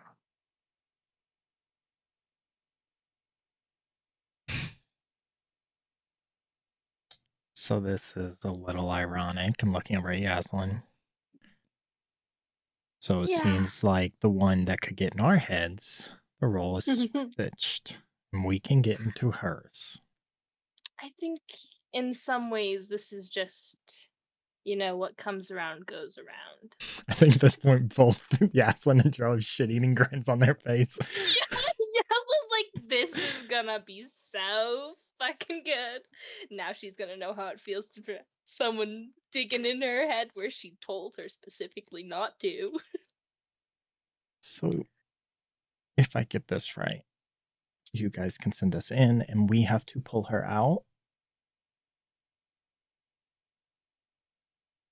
Seems like the best idea any of us have had so far. Cool. So getting to point A, how do we get out with her? Me personally don't have a way to get into someone's head or out. That's where the spell comes in. That's your entrance. When you're in there, her state seems to be an unknown. We'll have to figure out some of it along the way, I suppose. Going without a plan. We're good about that.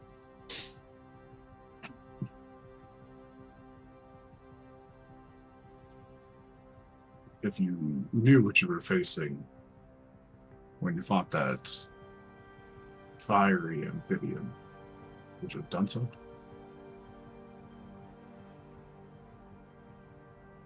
Yeah. Yeah. Knowing or not knowing seems like about the same course of action. Yeah. Better experience not knowing. I mean, make it back. It's a hell of a story. Or we all get stuck in her head. Let's not think of that. She still has questions to answer, so she needs to wake up. Mm-hmm. I think we all do. But we need to get her back first.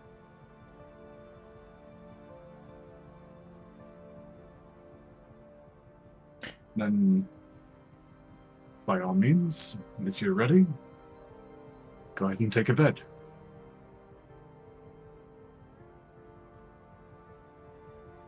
Is it still pretty full in here? Dolphin, which are you going with them? Well, I do not see why not. I mean, this is a mystery wrapped in an enigma. It is most interesting to me, and as much as I do not like to have first-hand experience, it is one of the few times I believe would be a good time to make an exception.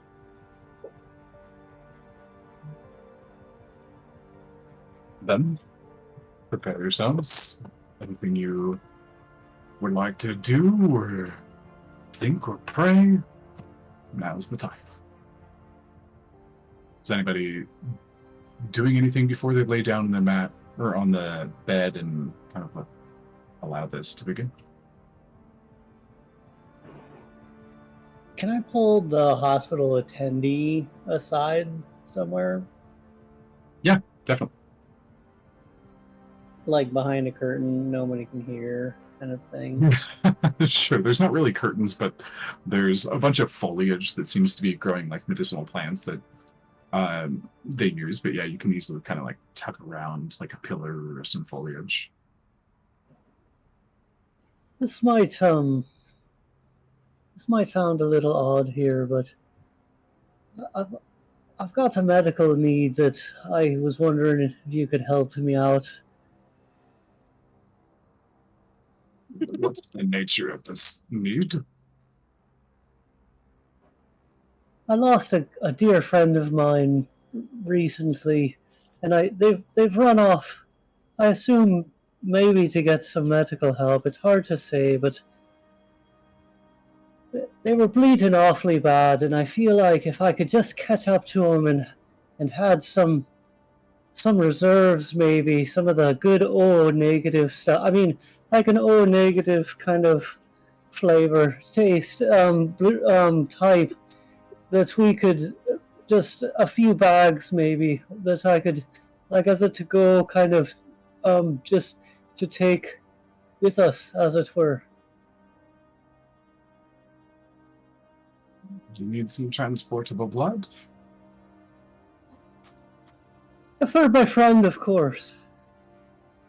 Roll a deception check. Never wanted to use guidance more in my life right now. Oh my god, that was so great. Oh my gosh, I love that. Oh, it was almost a natural 20. It wanted it so bad. Oh, dang. I'll take the 21, I guess. Oh, that was so good. Oh. I rolled a natural 1 on insight. Ooh. If you could just fill up my friend Stroh's bag, just until you get it to the top, that'd be great. We do have some. They just went through a war, dude. It doesn't have to be that one. It doesn't. Taking out their blood. Hold on. I mean, unless you had a whale in here recently or something that you were doing a transfusion for or something. Let's. And do you need this now? Just to go. I mean, when we get back, that'd be great. I'll see what I can put together. What? Appreciate the discretion. For my friend. Anything for one of those who helped save our people. Just terribly confused, but complicit. Sorry, everyone. Just a medical, personal item of sorts I had to have looked at. Insight check. Is everything okay? Are you all right? It's grand. I think we can get going here. Thanks a lot. Okay.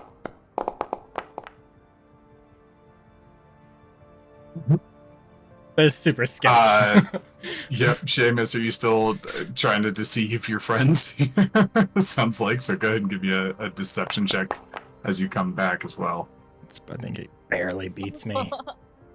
Mm-hmm. Dro, it's Seamus. Uh-huh. It's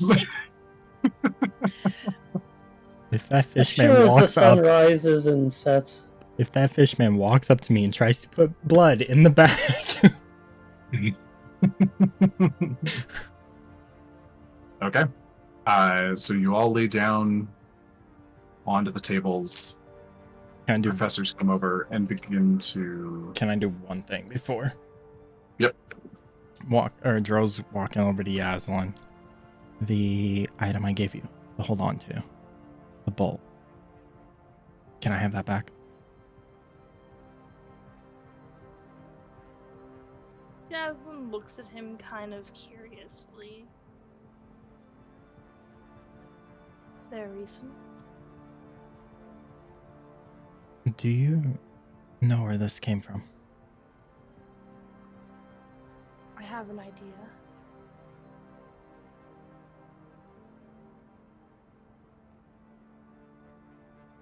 Let's just say it'll be a conversation starter later. Alright. She'll pull out the bolt and hand it to him. Oh, that reminds me. And she pulls from a pocket the necklace. This is also a conversation starter for later, just so you remember.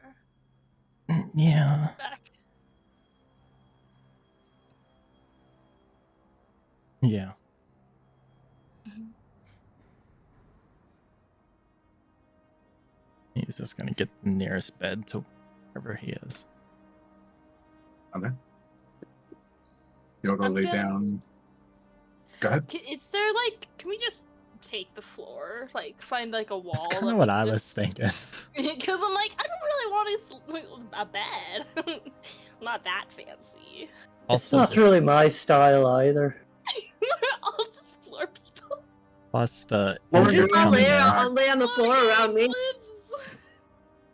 Most of the space around here, the floor is 3 inches of water.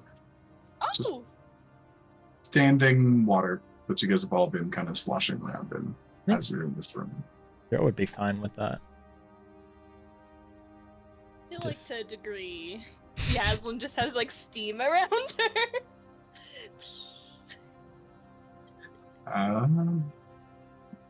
It's probably recommended that you don't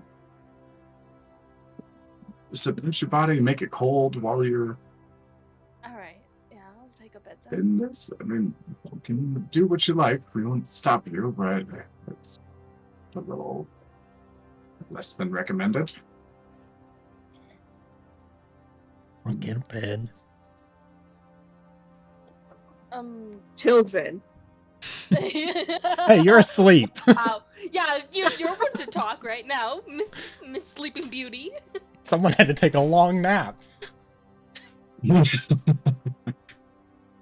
So you all settle down, find your beds, and the incantation in the process for the spell begins. All of the professors going through an arcane weave. And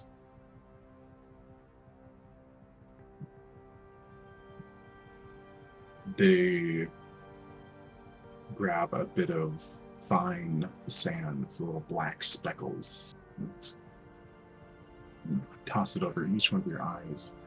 As it hits, you begin to fall asleep. And you drift away and feel your consciousness kind of be swayed.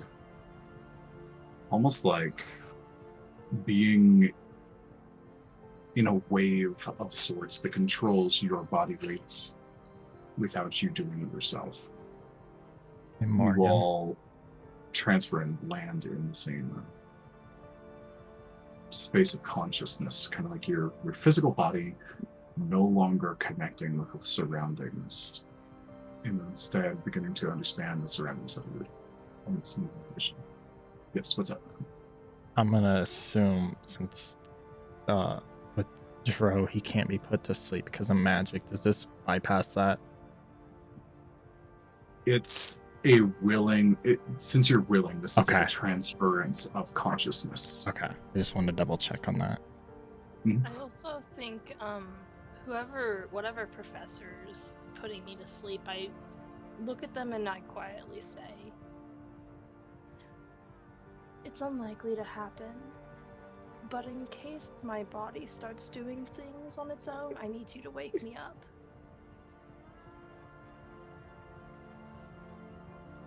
Interesting. It's unlikely to happen, but I'd hate for an accident to happen. And you happen to be looking up at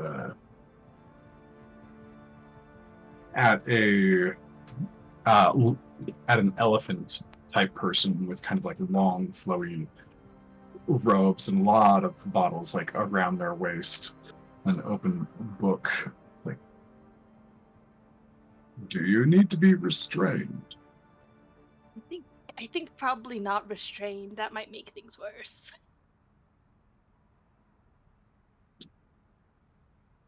I suppose I'll be the judge of that if the moment comes. But for now, I'll leave them off. Thank you. Young people are strange. Indeed. Now, go to sleep. Yeah, right. Okay. And as your bodies transfer into this new space, we're going to go ahead and take our break. So, as you kind of succumb to the dream spell and allow yourselves to drift away from your normal consciousness into a space that you haven't been before,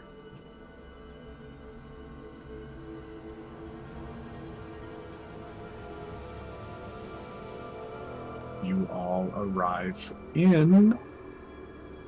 Take it away. So you blink awake, staring up at a dark, satiny blue sky dappled with these cotton candy clouds that kind of fade into the crowns of these shaded treetops. The branches cling to the heavens, lifting up the stars and sky above like organic scaffolding. Sitting up, you take in the true breadth of the landscape around you as you sit in a kaleidoscope ring of mushrooms glowing effervescent. It's captivating, ethereal and mystical, dreamlike even. It's an abstract interpretation of a beatific forest nested in this vibrant, bucolic setting. Deep vermilion pulses eagerly alongside veins of cerulean shimmering over the natural verdant green that should be. A kaleidoscope of color thrumming in the space around you, writhing like a living thing, dripping like fresh poured oil paints. You stand as though within a painting not yet dried. Its pulse beating around you, the gentle ooze of color somehow entwined and distinct at the same time. The air is crisp, almost electric with energy, like an open field during a lightning storm. A cool, comforting breeze blows lazily through the world around you, carrying on it a collection of scents that blur pleasantly together. The world feels as though in constant motion, a slight shifting like the gentle rock of a boat on still waters, or the deep breaths of something great sleeping. You notice, as you take in your surroundings and each other, that each of you appears to be wearing a prominent circlet of woven thread, with strands that seem to float lazily up as though tethered to an unseen needle. Yaslin's shimmers with distinct colors and textures, blending as though one. The red glistening like scales, the yellow a thin cashmere, a thin flanky green of snakeshed, bound to tufts of blue mane, and hints of gold, crimson, and black woven throughout. Dro's circlet is a shimmering crystalline blue with faded and shredded fringe, hints of black barely evident now. Seamus bears a threaded circlet of deep black, sheened damp, as though on the verge of dripping inky darkness. Leo's is a gentler pink, thicker and more robust than the others, shimmering with different shades of pink, each seeming to shudder and pulse, like distinct, separate heartbeats. And Dolphin's is a threaded circlet of ocean dark, as deep as lapis. The forest around you is vibrant, shifting, living things, but somehow terribly still and quiet at the same time. What's everyone's passive insight?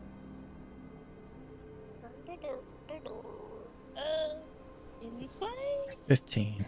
Passive insight, 15 for Joe. 12. First of all, that was awesome. And 12 also? Yeah. Not an insight person. Passive insight.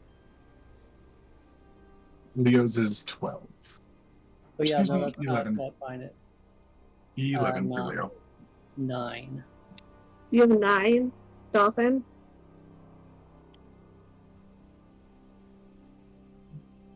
Wrong button. I have no idea where to look at that on this character sheet. Uh-oh. Under attributes, if you find your insight on the far right side in parentheses, it'll say your passive score.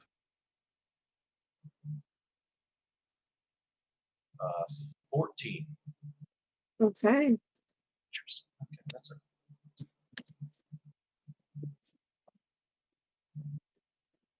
So you sit up in this kaleidoscope world, looking around. Dro, as you focus in, your vision is drawn to everything, and it's just a lot to take in, but as you do focus your gaze in on a toadstool next to you, you can see that this throb of color collectively forming this toadstool seems to shift and solidify, corporealizing into individual threads woven together to form the fabrics of this reality, each thread pulsing its own unique color. They blend and blur together, thousands, millions woven to make this world which you see.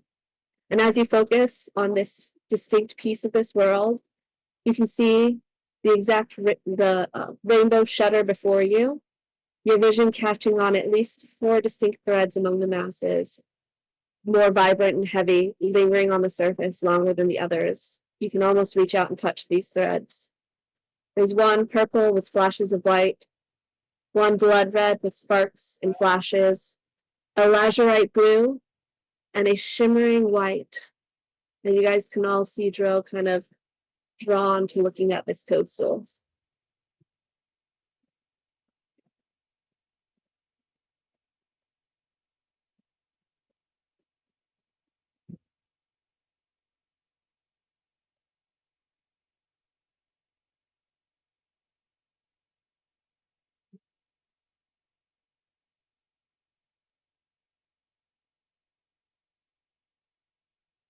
Dro.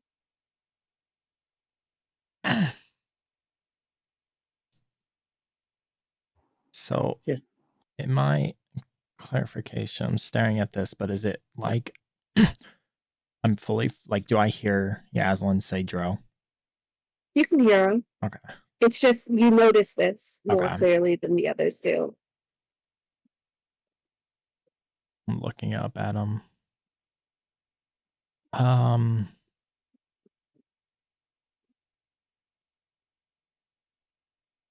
She really has some explaining to do.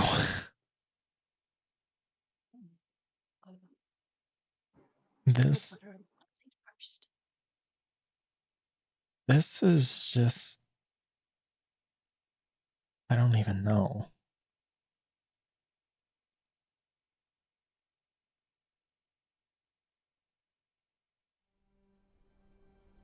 It's a little discombobulating, to be honest. It's kind of everything's kind of moving about in here. It's a lot to take in.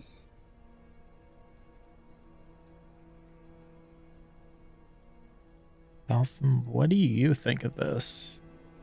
You're the expert in this. Well, looking around, it is unlike most things that I have seen. Even when I commune with spirits, they are not so colorful. It is always on our material realm. A place like this is not a place that I have been before. He seems mesmerized with the bright colors and the landscapes around it.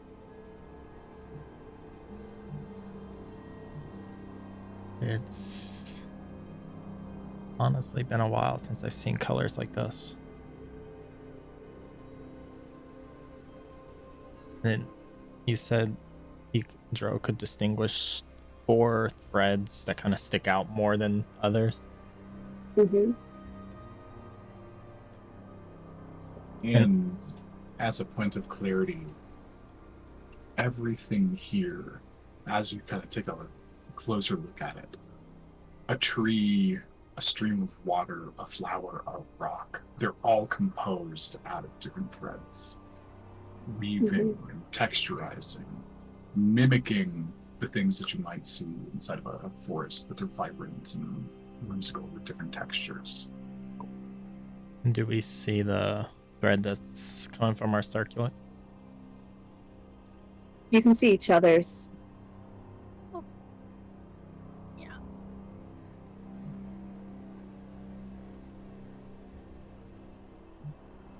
I was gonna reach up and tap Leo's. See if it's solid. Leo's, yes, his is solid. No reaction from Leo or anything? Nope, not in this state. Okay. Leo just kind of looks up at you and taps at yours. I think Joe would take a step back the moment he sees Leo's hand come towards him. I would reach up with a shadow hand and touch Leo. We're all just touching Leo, guys. Touching Guys, each why other. is everybody touching me? You have something on your head. Yeah, so do you. I don't see the rest of you getting molested.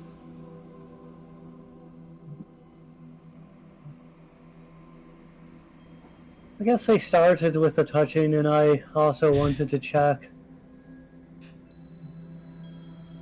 Seeing what the properties are here.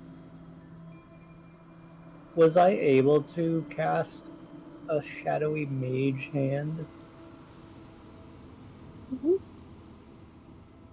Yep.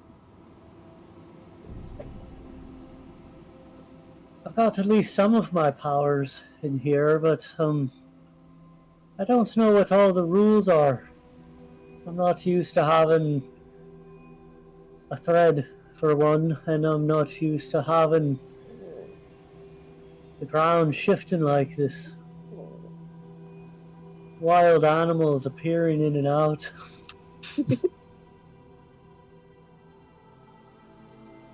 ferocious beasts.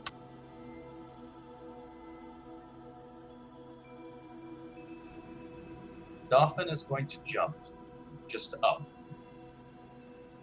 Okay. Is there any intention behind that, or just to see if it's normal?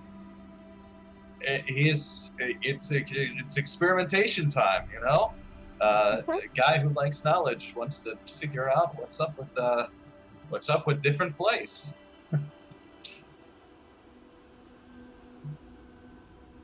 You jump up. I thought that Gravity remains the same. Just starts floating off. There's a part of me who thought I would just like, whee! There goes that character. It's worth So- testing. We should know what the rules are here before we go getting into a mess. It's probably a good point to test that too. Stro is definitely one that jump around and move. I don't want him just jumping way too far.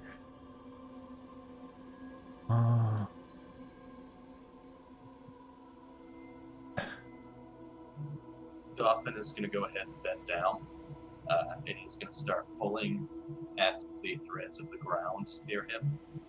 Not hard, not like yanking them, but just, pulling and seeing what happens, how the world reacts.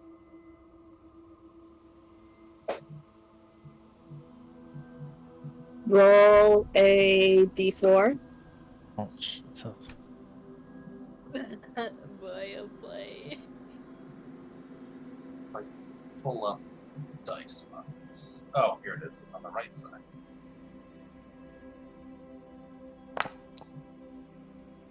Two. I don't. Roll a charisma saving throw. Oh no, not charisma. No. I think it's your double stat. Charisma. Those words have only ever been met with joy and jubilation in my Okay. campaign. Wow. First good roll of the evening. Nicely done. This is so not fair. I suffer all the time for this. Hey, you made that. So you clearly say, as you pull at the threads, you feel yourself getting drawn, and then you pull yourself back. Whatever you're being drawn towards into it, you pulled yourself away from it, so you're not quite sure what those threads truly mean.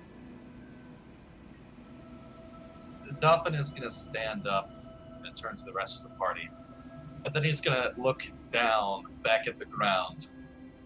And then he'll look back up at the party and go, this feeling, when I try to interact with the world, try to pull it into my hand, it feels as if I am starting to be pulled back into the sleep itself. Something pulled me, but I do not quite know what it is, where it wanted me to go. I do not know if this is a good thing or a bad thing. So we don't pull the thread. Or maybe we do. Perhaps we must unravel the mysteries that lie here, quite in a literal sense. You just pull at the threads, and then the truth becomes uncovered. I've seen how she goes about pulling the threads, and I would be a little careful about pulling any one of these. Do we have any more information of where she would have gone in here, maybe? Maybe we just hello Margo? Are you in here? Hello? I do a perception check just to see if there's anything that sticks out that would lead us to Margo. And I know that's a high freaking ask in this area. You can do a perception or an insight check, and they will lead you to different things. So Two tell me I'm what good at. It's not fair. Oh. I'm using guidance too. Okay. Something's telling me to do insight. That's not that something lied to me. Your vision's just drawn back to those distinct threads. They're just heavier and more vibrant, lingering on the surface longer than others.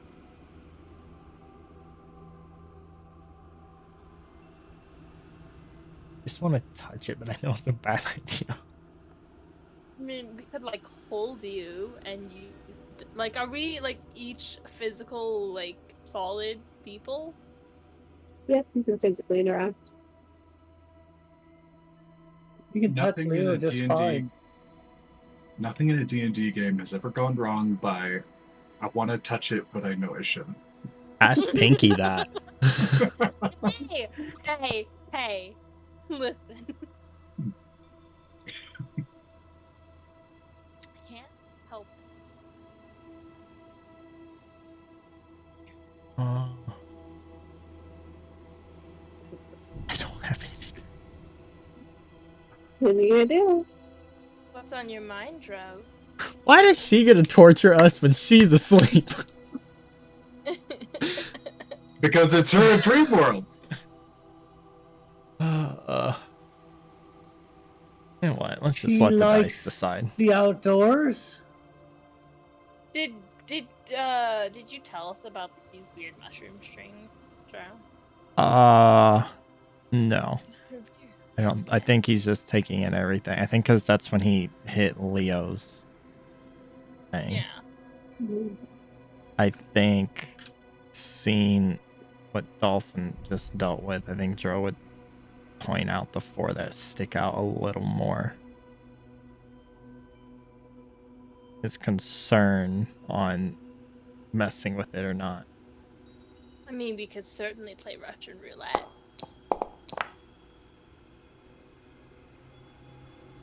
What's a Russian roulette? It's a game I used to play with the other children in my tribe. Children? Oh, I understand. Well, It's a I was kids once a kids child. game. Yeah, it's a kids game. You know, not too long ago, played it. Just stares at you. Oh my god. I don't know. Really, she's thinking of spin the bottle and just has a terribly wrong name for it. And what do you have? What do you have to Russian do roulette. to be a winner in this game? What's the concept of the game? What do you have to do to win? It's a children's game. You've got to have winners and losers, right? Yeah, it's the last one standing.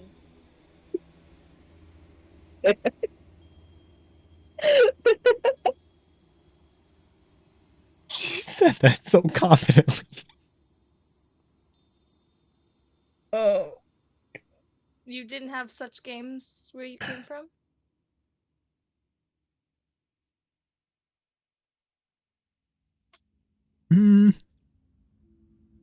I played the 5th. Ah, so you did. Yeah, I can't recall a game like that from my childhood. So you can't sit. You just don't want to be the last one knocked down. I've got you.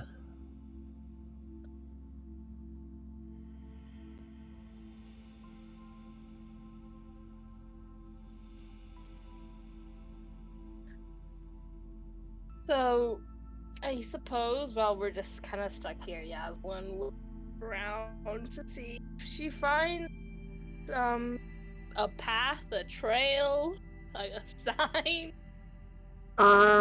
Roll a nature or perception check. If you're looking for a path or a trail, nature or survival, actually. Okay, I'll do survival then. I'm pretty. Find my way. So 15. You can see, you don't see any distinct paths. There's no man-made paths, there's no game trails, but you can see a bit of a lesser traveled like a lesser overgrown path, like a naturally forming vein through the forested area, but it's clearly not a path that's been traveled. Okay, cool.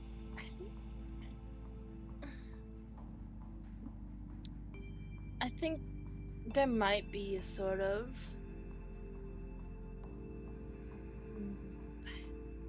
trail, a flow in the road leading some way. But other than that, guys, I don't know where she is.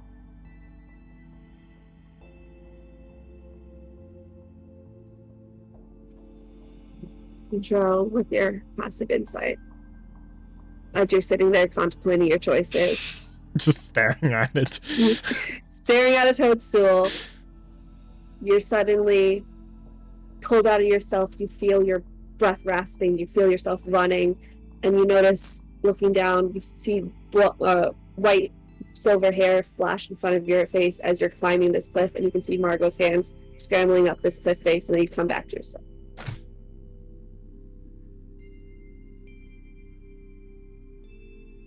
Look. Okay, friend?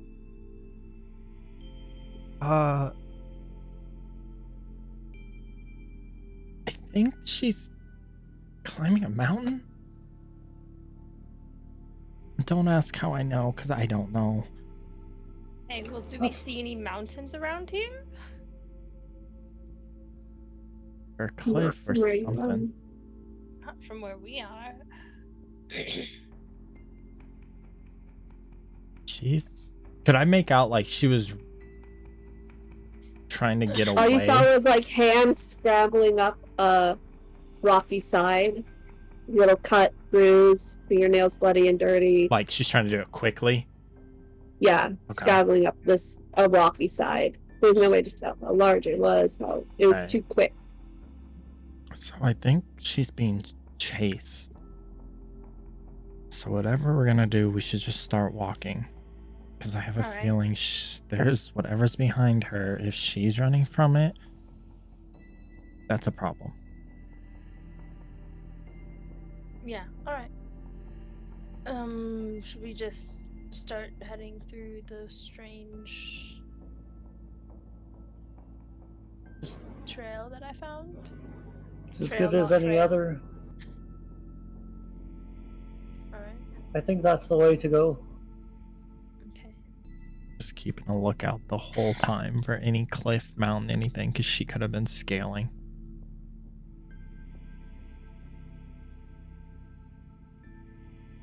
So as you guys begin to walk through this forest, it's still shifting and changing and moving around you as you make your way through. Is there anything you guys are doing along the way? Trying to not lose my lunge. Not Roll a breaking. Constitution saving throw. Oh, God. Don't worry. You've got more coming when you come back. He just starts vomiting blood. Oh, God. Oh no! Seamus, oh no, shit! Gotta wake him up. I'm fine. I'm fine. But that's a lot of blood. I would like to see, or I would like to try and observe to see if there's any patterns to the changing. If there are any, trees or flowers or any color patterns that seem to repeat. Sure, roll an insight check.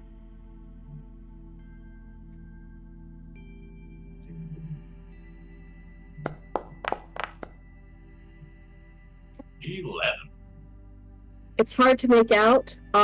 They seem to keep a general color scheme, like a pinkish, reddish tree will keep that kind of color scheme, but the patterns shift and change unpredictably. Oh.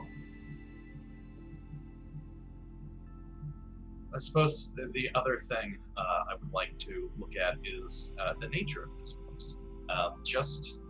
I know it's quite different from our world, but just quite how different it is. With 11, I think Joe pointed out the threads. And you can tell this world is comprised of, it looks like threads woven together to make this world that you're walking through. Okay, so, but like, trees resemble trees still. There's no, like, changes or anything, or can I not tell that? They look very alien and strange to you. They are tree-shaped, but some are more bubbly and rounded. Some take on strange gnarled shapes. They don't look natural for sure, to what you understand as natural.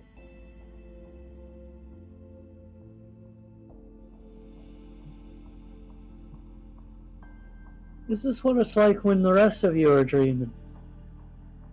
No. No. Are your dreams like this? Mine are a little darker. Yeah.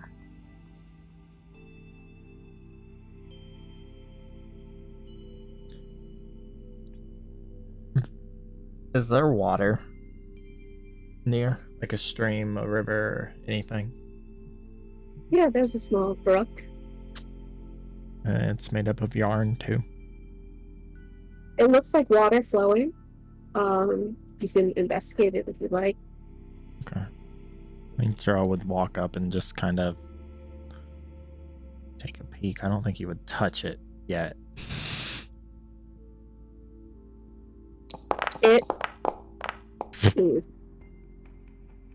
It looks like water, just like the rest of the world looks to be solid as it is.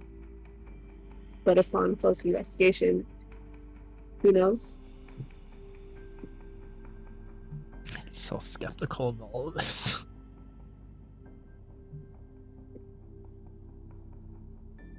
As you guys are kind of staring at things, looking around, who's got the highest perception? I have a 15. Same. Got a 17. Ooh.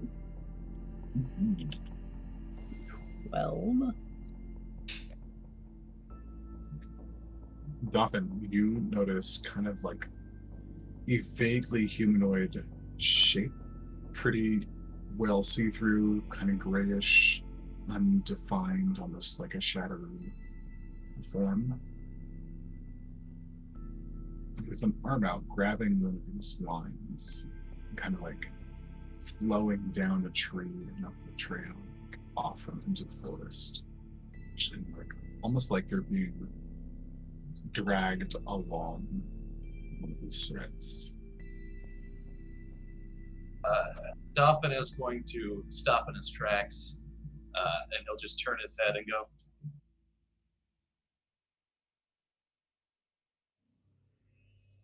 You. Did you see that? See what? It went out into the fort. I think we should go this way. It looked like some form of person was being pulled along. What did they look like? Well, they were just slightly. It makes me think of like a shadow. not it.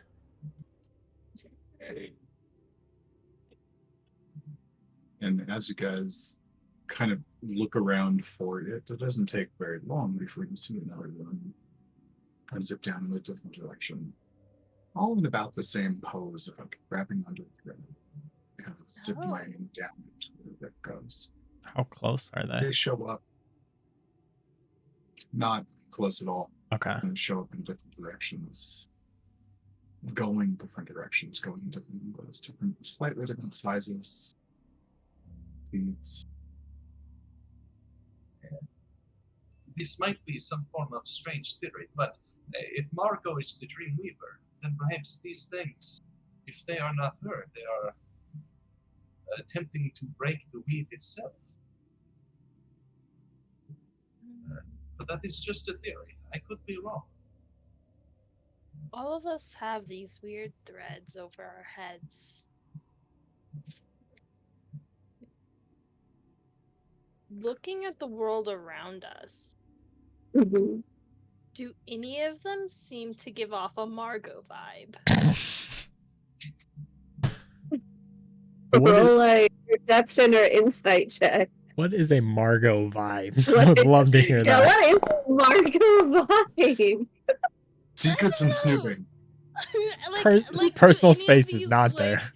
Like, look like what I've seen Margo represent, I suppose. Like, I've seen her do magic before, and I've seen other feats from her.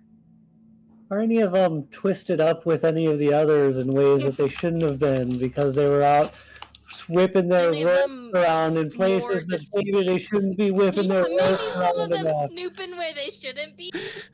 Uh, Then. so Describe what a thread 23. looks like when it's snooping. yeah. What's a snooping thread? This one, where it's like kind of doesn't belong there. It looks like it doesn't fully fit in the scene. Mhm. So with the 23, and you are a lot more perceptive than most, I think. Visually. Even if I don't let it on, probably, yeah. You do notice as you're looking around something strange as you look at each of your counterparts and look around trying to find a Margo-esque thread. You can see the frayed ends of your circlets, the ones that kind of appear to be pulled up on this unseen thread. As you focus, you can see a faint shimmer of the thread extending, and you notice that all of your threads are extending up together and weaving in this barely visible shimmer, but you can track it with your perception, and you can see it's pointing kind of in the direction you're heading, a little off away from the brook towards a darker part of the forest, but it looks like all of your threads are woven together. I think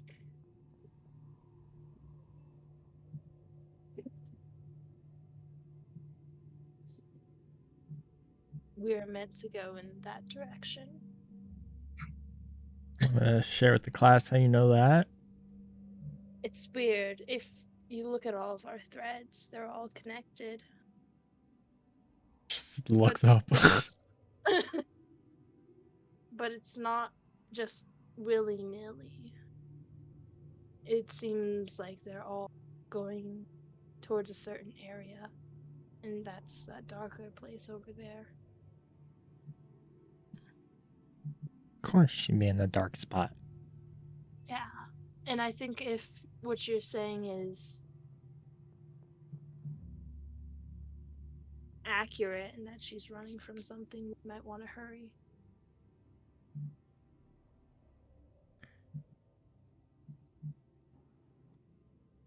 These threads. I have a feeling. I don't know. They all seem connected, and then them saying, professor saying, if we die, walking and talking, by the way. Towards the area. So, yeah. Yasmin's taking the lead. They said if we die, we get shunted back. What if it's the same if something happens to these threads? Is this what could be tethering us here? Or it could be tethering us to her. Yeah. If this is her consciousness. Yeah, her consciousness is confusing. Well, yeah. Joe says that loud. She complained about us. She complained about us having, multiple personality problems and pot meat kettle. I can't wait for the hot seat. Answers. Just start going at a quicker pace. So as you make your way towards this darker part of the forest, Yazin following that barely faint shimmering thread, you notice the color seeming to drain as you continue to walk. The trees starting to wilt and gnarl in, the grass becoming not this vibrant blues and greens, but crackling to dark, dusty gray.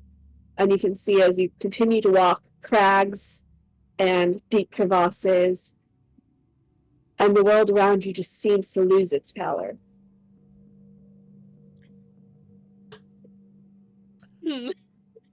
Is this the correct path? That happened.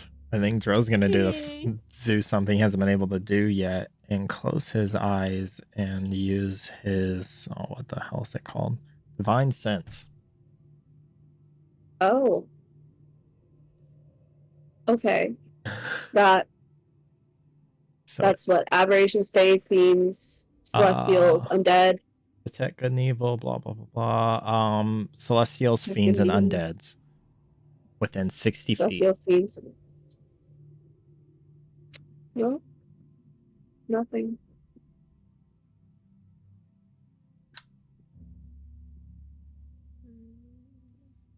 My reaction's concerning to me.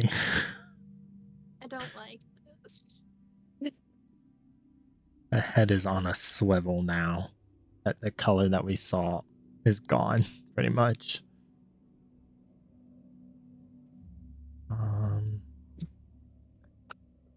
So who's leading this search? Yazin? Yaslin is currently following the string. If you want to go ahead and roll another perception check, Alright. this time with advantage because you're following the string. I was gonna ask if I could help her, but never mind. Oh. Probably good. 15? Okay. So you can see the crags kind of falling into a crevasse that you're walking along. You might have to cross over it every once in a while to avoid fallen rubble. In the far distance, you catch what might have been a flash of red. You can't tell if it was lightning, a tree, something moving.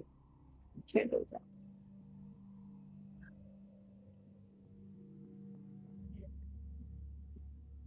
I think something's out there.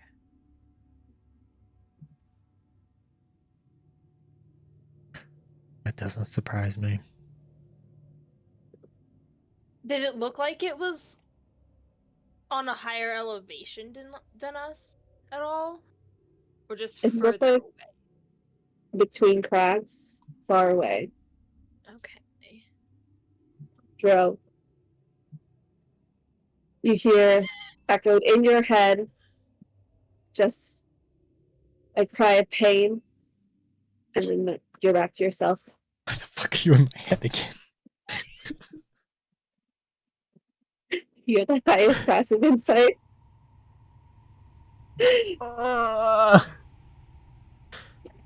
Do I recognize the You- scream? I don't know, fighting with Margo. You can. Yeah, you've heard her scream before as you guys get burned alive a couple times. That's more fair. than once. More often than not recently, yes. Yeah. You good? She just screamed. Okay. I think it's dumb decision. We should probably head towards that red thing if this string is also going towards it. Or we're just gonna head towards that red thing. Does Dro see the string Yazin's talking about? Roll a perception check. Please roll high, Dro. You can do it with advantage because she's trying to direct you to it, but it's very hard to see. 30, 20. Yeah, you can see it. You can now see it. It's barely there. Like a mirage almost, but you can see there's something there. Okay. Oh, God. We gotta move fast, and some of us don't move as Well- fast. Yeah, I can go 80. Okay, how's everyone else? I can outrun you, so. Well, I can outrun everybody else but you.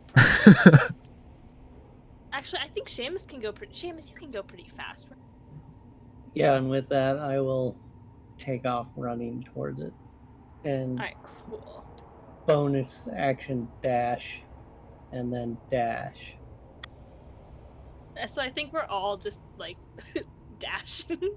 So you're all Yeah. leaving Seamus and Dolphin. I'm sorry, Leo and Dolphin in the dust. That's Leo's gonna be like, and here we go. I'm gonna start running. He's gonna touch the crystal on his back and summon Marcus to his side. Dolphin, are you a good runner, or are you light? And she's like getting Oh god, ready. here to... we go. I do not believe that I am a very good runner. If we were swimming, Okay. I would be more Then than... we're light, Whoa! and she just grabs him, and we're going. Alright. I would like Alright. to do something as we sprint, if that is a-okay, since I'm, picked up and just kind of Yeah. flailing about like, oh! I would like to cast That's thaumaturgy. possible. What's up? I would like to cast thaumaturgy, the cantrip. And one of the things that thaumaturgy can do is cause harmless tremors in the ground. So as we're sprinting by, I want to just basically be like, harmless tremors in the ground, what do you do to ground? You're just tinkering. You're just pushing the buttons of the reality as you're like That's being exactly what shouldered. it is. I gotta learn somehow, and there's no books to read here that I know of, so we gotta figure it out. Trial and error. I like this guy. You can see the ground shudder and shake, and you can almost see the threads pull away, like vines shuddering a bit, but then they settle back into place, and it looks like ground again. Interesting. I am going to do one more thaumaturgy, since it allows you to do 5 things. That's count a cantrip. I'm going to do your voice booms to 3 times as loud as normal for 1 minute. I'm going to basically just shout. God, I just lost my voice. I look like this. Margo, we summon you here now. As loud as can be that, thaumaturgy. Look at my fucking ears. So you hear it echoing and bouncing off the canyons and the more and more barren forests around you. And it takes a minute, but you hear an answering roar of some beast. Uh-oh. And Dro, you hear again, it just sounds like pants, heavy breathing. You hear her curse in that language you heard her shouting when she was closing that graft before. Now, just for my sandy's sake, this roar does not sound like something that I am extremely intimately familiar with. Everyone but Dolphin can roll a history check. Oh. It's a pretty low DC.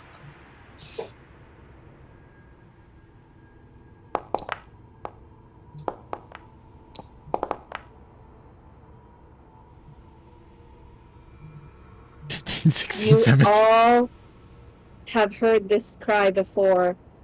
Whenever Margo had ripped down one of the pillars, you heard my it echo throughout in your heads. Oh, it's what Yeah, I think. okay. It's what I thought it was. Shit. Alright, we have to. Double try. I Alright, move it we're, 105 feet around, and I'm hustling. You're guessing. Alright, Yaslin, you're leading the way. You want to roll me one more perception check? Alright. Couldn't have been that easy. We could have just said no. We don't have to deal with that. Leo is pumping behind you, just kind of like he's bringing up the rear, but he's tireless. It's just not nearly as fast as the rest of you. Okay, Leo. How fast are You're you doing great. going, Yaslin? It's not 80 feet. Oh, I'm not okay. going as fast as you guys for whatever. Listen, you're a monk and a rogue. That's Barbarian. Bro and Seamus just woof. It's more of like pure muscle that drives me fast. Like agility and dexterity. So Yaslin, you can see the flash of silver hair scrabble up a crevasse in the distance, about 150 feet away. Margo's form. And she'll like, damn it. Fucking damn it. Guys, she's over there, I think. She just points up.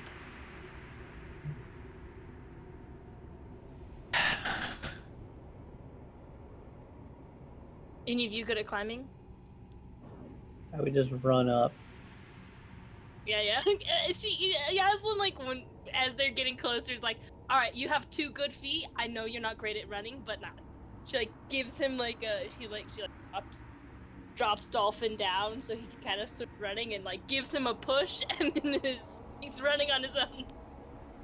Jogging along, Dolphin is going to go, I do not run very much, but I wonder what would happen if I were to just create water. Do you think it would work in this run? I better not get too tired about that. It's already hard enough to... Oh, wow, you're really far away. He's running at 30 feet, and you're over here, hitting 160, and everyone else is just... Right behind. Ugh.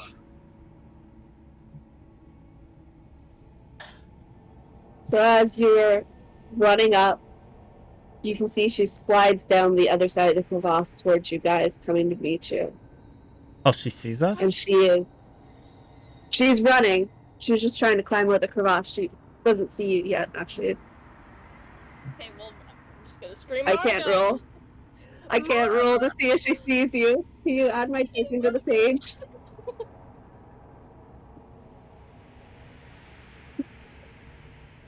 You're not allowed to die on us yet. You still have 50,000 questions that you have to answer.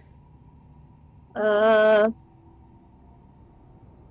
me do that with disadvantage because she is in the middle of being chased and exhausted. Wow. Still pretty freaking good. She hears something, but she is very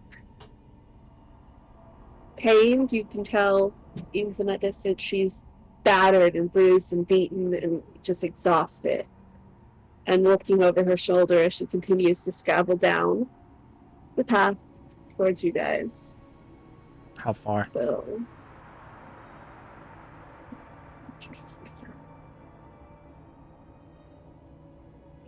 she's not that far. She's only about 30 feet from Seamus now. Pass message to her. As she's running and just say, Margo, we're over here. What are you running from? She's just yell out, turn around, run back to where you came from. And she's gonna run the last 30 feet towards you guys. What do you mean, run? I'm gonna turn around and run without asking another question. Just And I run need the other way. everybody to roll initiative. Seamus sees Margo sprinting towards us, like, okay, He's like, no.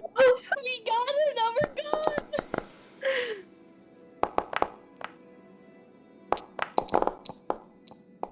Oh, yeah, this was so freaking ready. Initiative would be disadvantage because of exhaustion too, right? Correct. Still check. Mm-hmm. I got a nat 20. We're feeling good over here. Okay. You have to roll Leo, I think. Yep, I'll roll the other here in a second. But as you guys begin to run, the darkness that exists inside of like this portion of the forest, that kind of vibrant, almost pastel hue, gets darker and darker as you've been traveling along. And as you look behind Margo, you see it fade almost to like a sickly gray. but there's a singular point of vibrant color kind of reaching up from kind of like over a hill before it reaches into like the crests below. You see kind of just like a red streak like fall down and climb up the side of it. And as you do kind of the crevasse about 80 feet away from you or so, you see a large scythe like that of a insectoid come up and pierce the ground.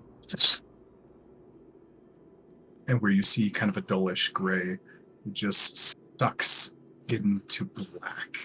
Like it sucks all the vibrancy out and into itself. And you see another claw come up, and it pulls itself up, and you see the head of a fly, scythes like praying mantis, and essentially a snake-like body with a swarm of floating red orbs around it. Dolphin, with your passive perception, you catch that these floating orbs have pupil slits in them. Like cats, like goats, like humans. Different pupil types float like a swarm around this thing as it crawls up onto the ground. This dark, nasty-looking version of a snake insectoid hybrid. And it looks out and begins to speak.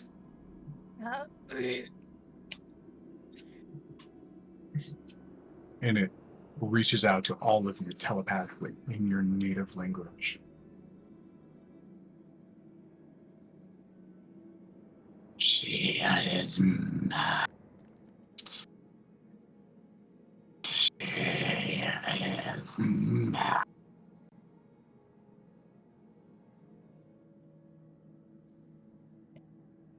You will not stop me. To become part of my collection.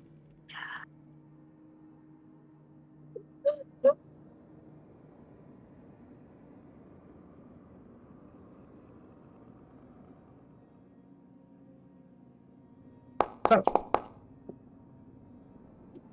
ooh, Leo got an Damn, 20. Leo! Dang, Leo's up there with me! Hey, not 20 ganks! Mm-hmm. And as it has its claws in the ground, kind of rips them up, and two geysers of like black fluid, like smoke, just kind of spray out of the ground, where the tethery dreams that make up the ground are severed, and they kind of spray forth like a hose.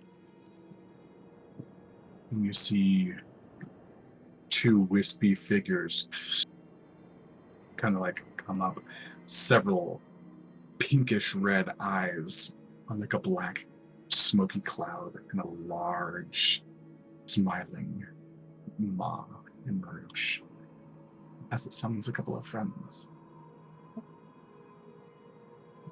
Alright. So, and then as it does, the three of them begin to give chase, crawling and scrambling forward, dashing at the closest ones of you. Margo, you have really fucking weird friends. Run! Okay, first up is Yaslin. Yeah. Cool.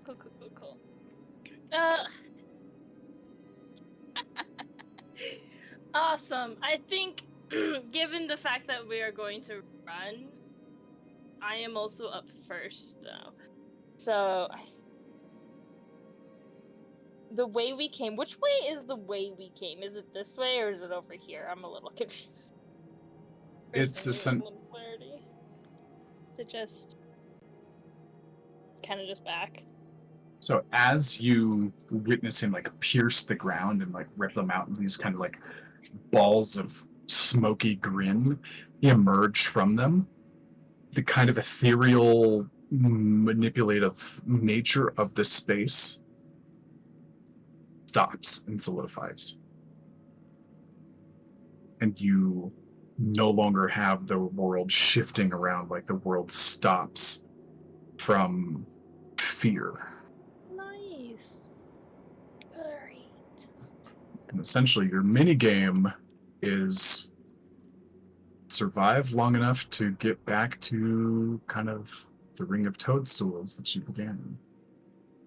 Awesome. So I think, yeah, just being told run and seeing this thing doesn't really have to. I don't have to tell her twice. She's gonna start heading off. Because of the situation they're in also though, she wants to make sure that she doesn't get too far ahead. Okay, so I think what she's gonna do, she's gonna actually run here, stop, turn around.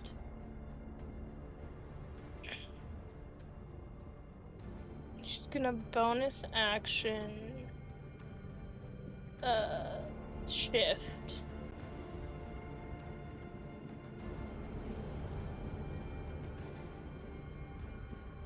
And then can she spend the rest of her turn to essentially do a self-insight check on the Chimera quick? What have you done so far? You just a dash? Yeah, not a dash. She only used her, which is actually she didn't even use her. She has 40 feet. There, that's her full movement. She just ran her full movement, and then is going to wait essentially for everyone else to get further back or further in front of her. And she wants what I want to do for Yaslin in this situation, because of the previous talk she's had with her Chimera. Essentially, she wants to get a vibe check on it, if she can even feel it in here. Okay. Yeah, go ahead and spend your turn kind of looking inward, trying to find the connection you have to your bondmate.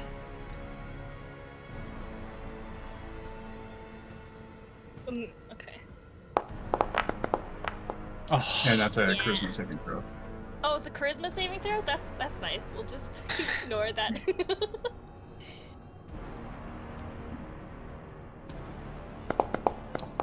Oh yeah, that's about as good as I expected from Yaslin. As Yaslin just like burst freaking blood vessel. It's like, shit, now is not the time. knock, could use some answers. Yeah. No really response. Your mind is not stable enough to connect the way that you're hoping to. It's too fucking weird. Alright. Okay. So with that, I think that's her turn. She has shifted though, so she gets Okay. I think it's 6 temporary HP, because it's twice my proficiency bar. Okay, and I am gonna change something up here, where every grid is every hex is 10 feet because of the size of how long I kind of expect this to go. Yeah. Instead of 5 feet. So I just moved you about halfway back to where you were guessing. Okay, then I should be, yeah. If it's Yeah. each. Yeah, put yourself where 10 you should have been. Alright, should be here. Because I have 40 feet of movement because I'm a barbarian. It's good. Yeah, that'll be my turn. And just for reference, here's your little friends that you're dealing And with. I have pulled out my battle axe in case. Margo, Yep, you have sounds good. freaking front row seats to the hot seat. Jesus. You guys still haven't actually hot seated any of you. Yeah, we keep meaning to do this, but we keep getting fucking To be fair. You guys are the ones that are making deals and going to Germany and all this sort of stuff. You have a lot to explain for Margo. Your freaking little sleeping beauty axe does not cut it. Oh dear God, Leo, what are you? Okay. Ooh, good. Please don't die, anybody. Okay, Leo gets to go next because his was a natural 20. Mine was not a natural. So, Leo's next. Leo has Marcus summoned, sitting next to him, and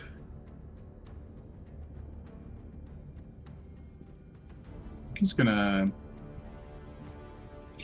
summon Kenji next to him as well for his action. And Leo's gonna run his 30 feet of movement. Kenji's gonna run with him. Marcus is gonna do his fly speed of 30.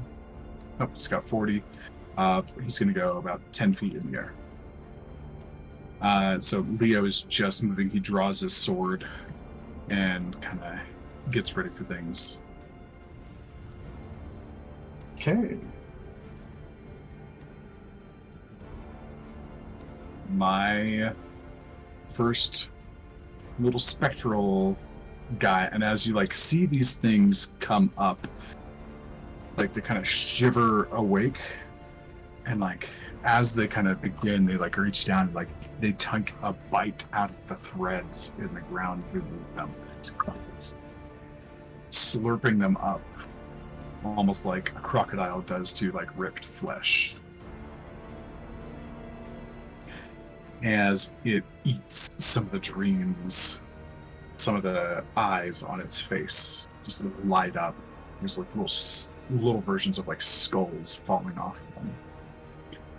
And it's going to move forward a bit. It has 50 feet of fly. Oh my gosh. And it's going to kind of suck in and oh wait,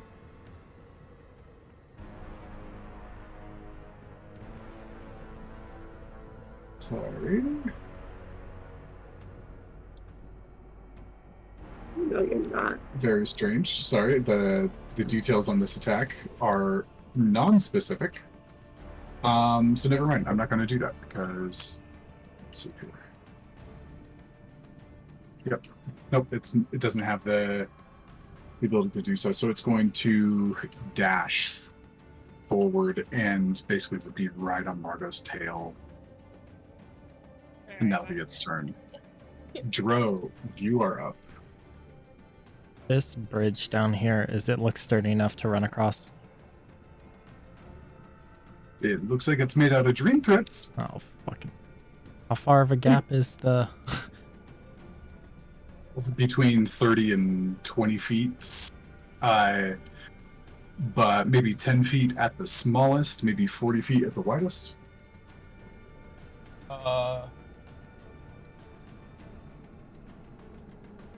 Remind me long jump rules. Long jump is as long as you've got 10 feet of movement, it is dang it.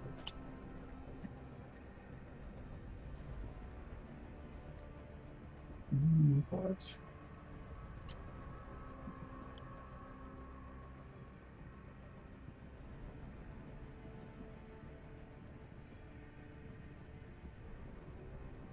Long jump.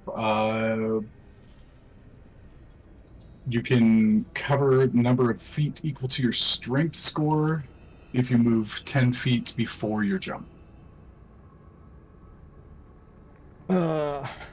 Score modifier.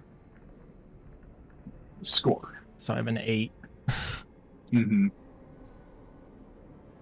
But I do step And of the then a high- wind. That doubles and then my a- jump distance. And then a high jump is 3 plus your strength modifier. Okay, that's the opposed to a long modifier jump. one. Okay. Yeah. Okay, so math here. With my action, I can get to 100. Let me double check. I did this math. 110. So I can get right to the edge here. Step of the wind, which lets me dash again, but also doubles my long jump.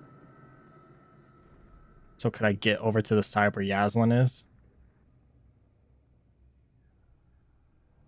That's 130 feet of movement. So base movement, action to dash, Mhm. bonus action, step of the wind, which gives me 165 feet of movement. Yeah, that'll do it. He's immediately just gonna get right behind Yaslin. Okay. That's it. That's all I can do. Okay.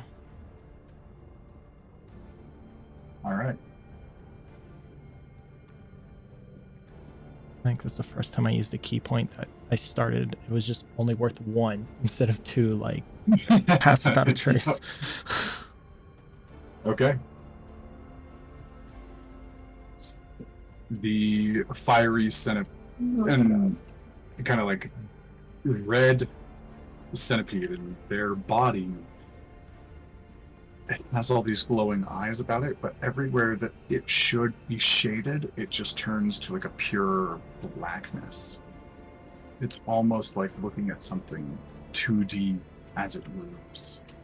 It's on its kind of like legs, and it sprints off the ground and flies. It has a fly speed of 60.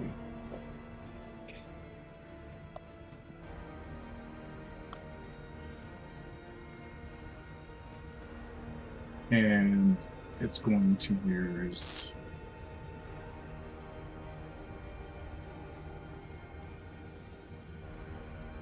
Margo is its primary target.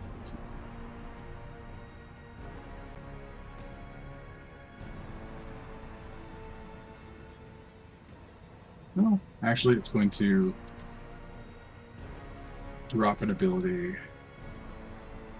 right here. Its eyes all launch out from it and begin to swarm around in a 30-foot radius. Oh, come on. Sorry. Forward just giving me a little crap for a second.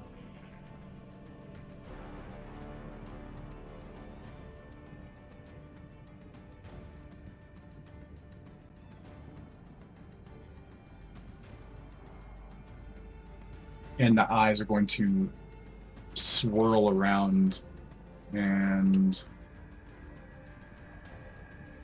this is going to target Dauphin, Margo, Seamus, and Marcus. What? the fuck? Okay. Margo. Margo fails. Marcus fails. Can I inspiration that? Yes, you can. Everybody fails it. And everybody who fails is blinded. As the swarm of eyes just kind of steals the light from everything around you.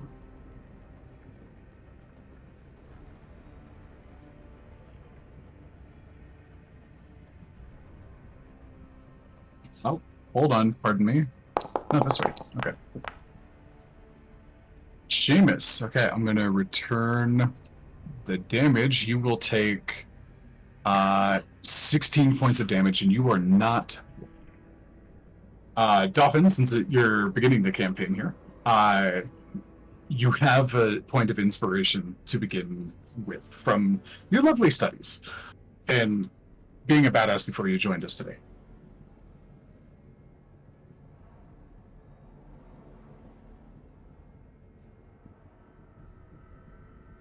So that is a recharge ability, which is now spent for this guy. And let's see here. Duffin, Marcus, and Margo are all blind.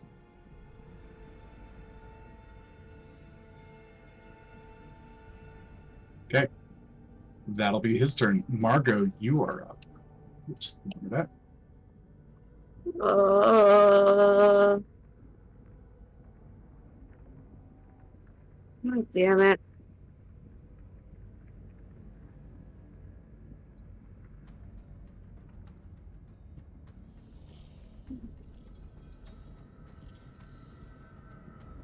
It must be weird being blind in your own mind. You still think we're in my mind. Just keep digging that hole. All the questions. Well, I'm blind now. That's the problem. I rolled that I used my charge of dream sight already. Fuck.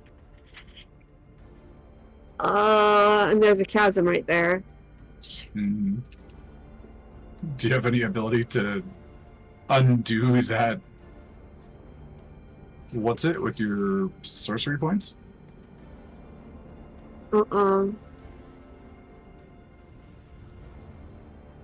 Oh yeah. By the way, Margo looks. No, because I technically should have rolled. I should have rolled that with disadvantage. So even if I used a sorcery point, it still would have been the flat roll, which gave me a 6. So it didn't matter anyways. Yep. But you do know there's a chasm to that side of you, so yeah, maybe but don't run that way. How well are you aware of your direction when you're blinded? That's true. Roll a nature check to just kind of retain what you saw before that came in. Oh, 2 natural 20s! Whoa, 2 natural 20s! Wow. What? Oh, the dice look at you! Okay. You sure we're not in your mind? I'm pretty convinced I'm now. pretty convinced we're in your mind.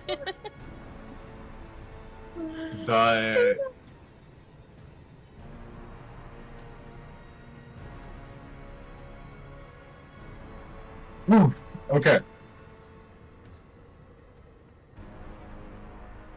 So you remember the terrain instinctually. You've spent a good amount of time here, and the way to navigate is not necessarily related to your eyes. Your instincts are finely tuned to know what's around you. You have 0 impediment to your movements this turn for knowing what's around you. Also, because you're blinded, you don't see the visions that this ghostly dude behind you starts to portray. So you don't have to do anything about that. You saved yourself a saving throw. Because you got a natural 20. 2 natural 20s. 2 natural 20s, and we respect that. So she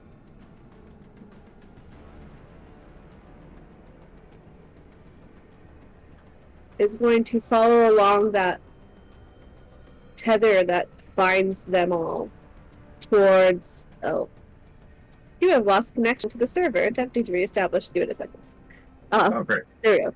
Towards Yaslin and Joe, and just move action to dash. She's gonna take an opportunity attack because she cannot take another hit or she's done.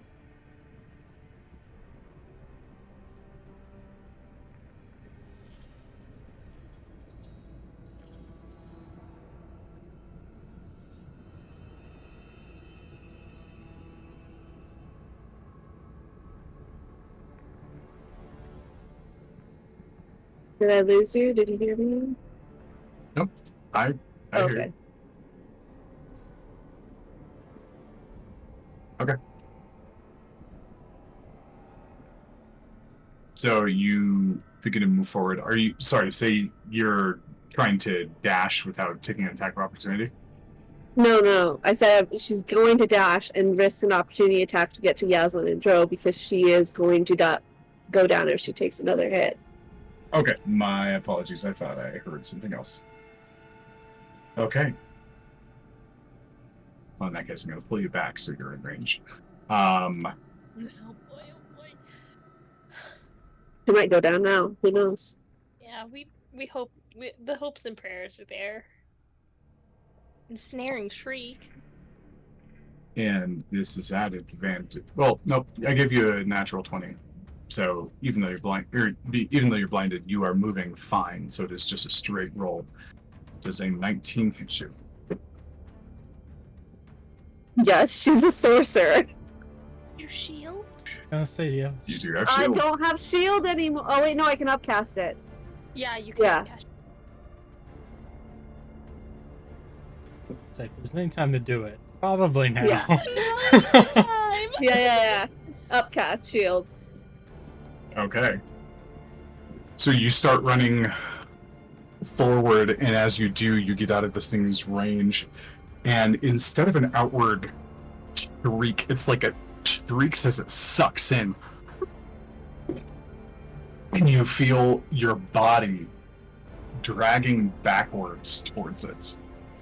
Instead, you blast your shield as a wall, and the barrier kind of slides back into space, kind of cutting off the vortex of sucking wind, and you proceed forward.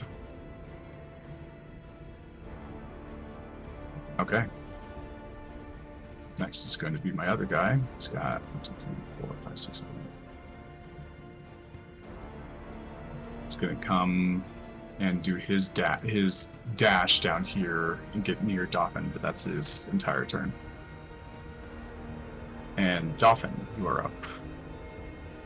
Ooh. Dauphin, who saw a whole bunch of stuff in front of him and then suddenly didn't see it, is going to just turn around and he's going to go, form of giant eagle, and jump up and turn into a giant eagle and just start flying. Okay. That's Ooh, action to use wild shape because I'm level 8. I am able to do a creature of CR1 because I'm no longer level 4. That means I can do creatures that have flying or swimming speeds. And a giant eagle is a CR1 with a flying speed of 80. So, goodbye. You let Yaslin carry you? Yeah, I'm like, wait a damn minute. You guys were like, run. Why would he run? It's like I'm gonna go ahead and run while I can. But in a situation like this where I can't see anything, okay. Let me. I gotta am- make sure I've got some tricks up my sleeve to make it interesting for everyone. I can't just be like, oh, by the way, I can do all these things.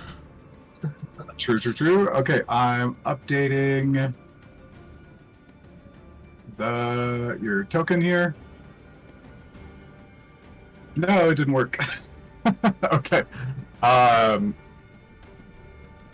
So No, that should have worked. I now have 26 hit points before I get returned back to 42. So All right, so you transform into a giant eagle, begin to fly away. So that was your action. correct. And I'll use my movement speed of 80 to go 80 down. Okay. He is, as you start to move away from him, he is going to try his attack of opportunity against you. Okay. And that would be his ensnaring strike. You did not roll 2 natural 20s, so you are a blind eagle, so this is going to be at advantage.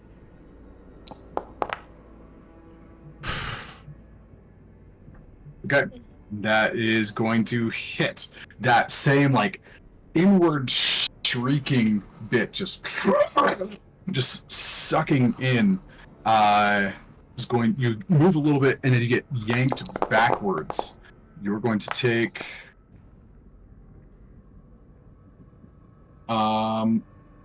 It's a charisma saving throw. Which you, as the eagle, fail with a 3. You take 12 points of psychic damage, and you're going to lose 15 feet of your movement as it sucks you in, and then the kind of inward, the inhalation finishes, and you can resume your movement. I'm gonna go 65 feet down then. Still. Okay.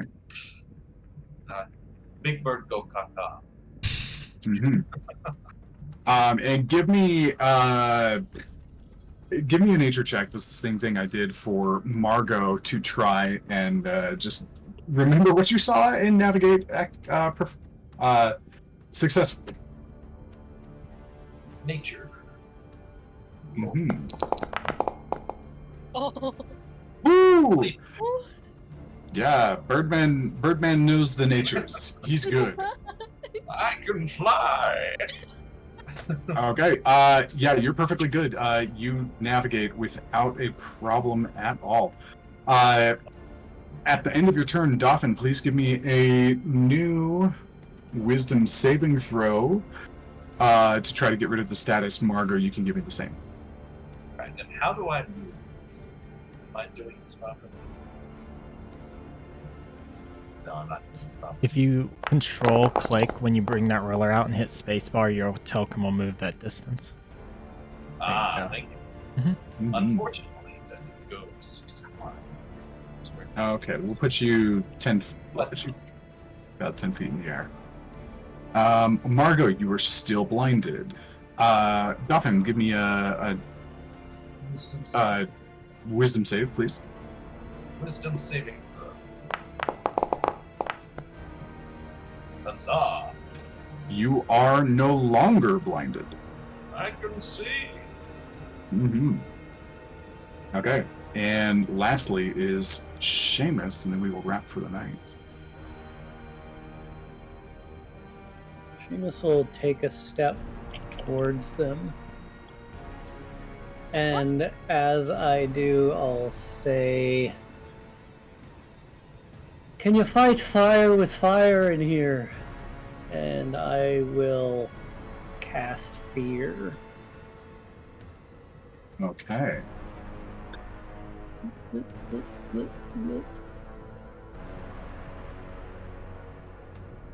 I get him? Okay.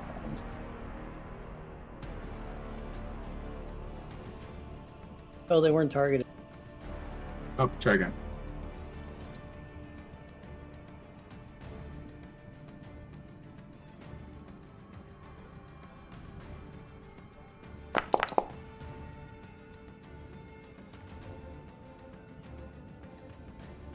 So, the fiery-looking shadow bug succeeds, and the smaller one fails, but is immune to frightened.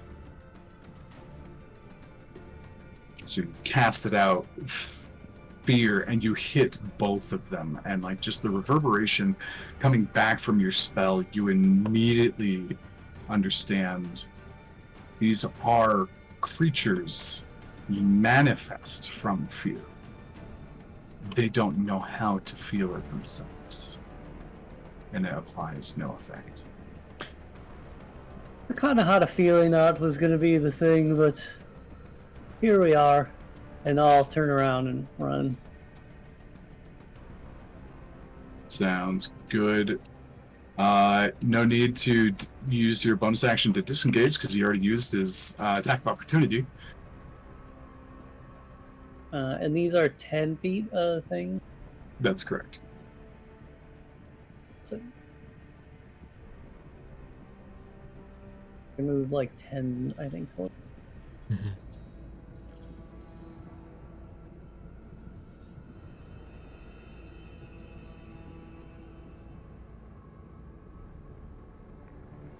I'll move to there with my bonus action dash. Okay. Sounds So good. I can move 70. Never mind. I need to move 3 back. We'll move to there. Okay. You guys proceed down. You guys proceed a little bit further down, and as you all just begin to book it, a few of you taking a mighty slam from these eyes that spread out, kind of suck the darkness and kind of reverse zip back to the spirit itself. You feel kind of a glowing warmth coming through, and Margo's body begins to glow slightly You've got a lot of explaining to do. She's a glow stick now. as as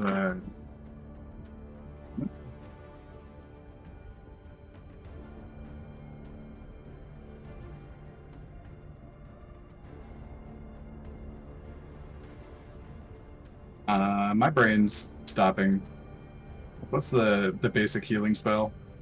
Cure wounds, healing cure- word. Healing word. Your healing word wounds, is thank glow. you. I was like, it's not that one. Okay. As Margo's body heals up for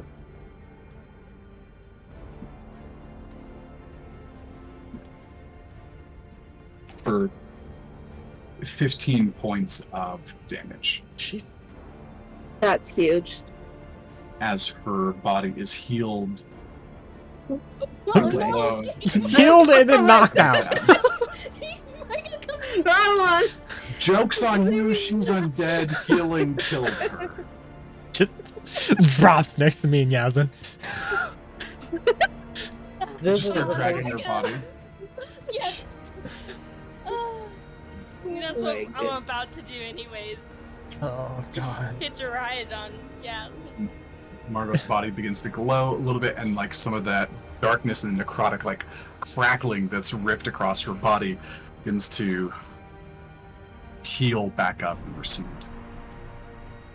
And we will pick this up next time as you guys run away from this scary thing.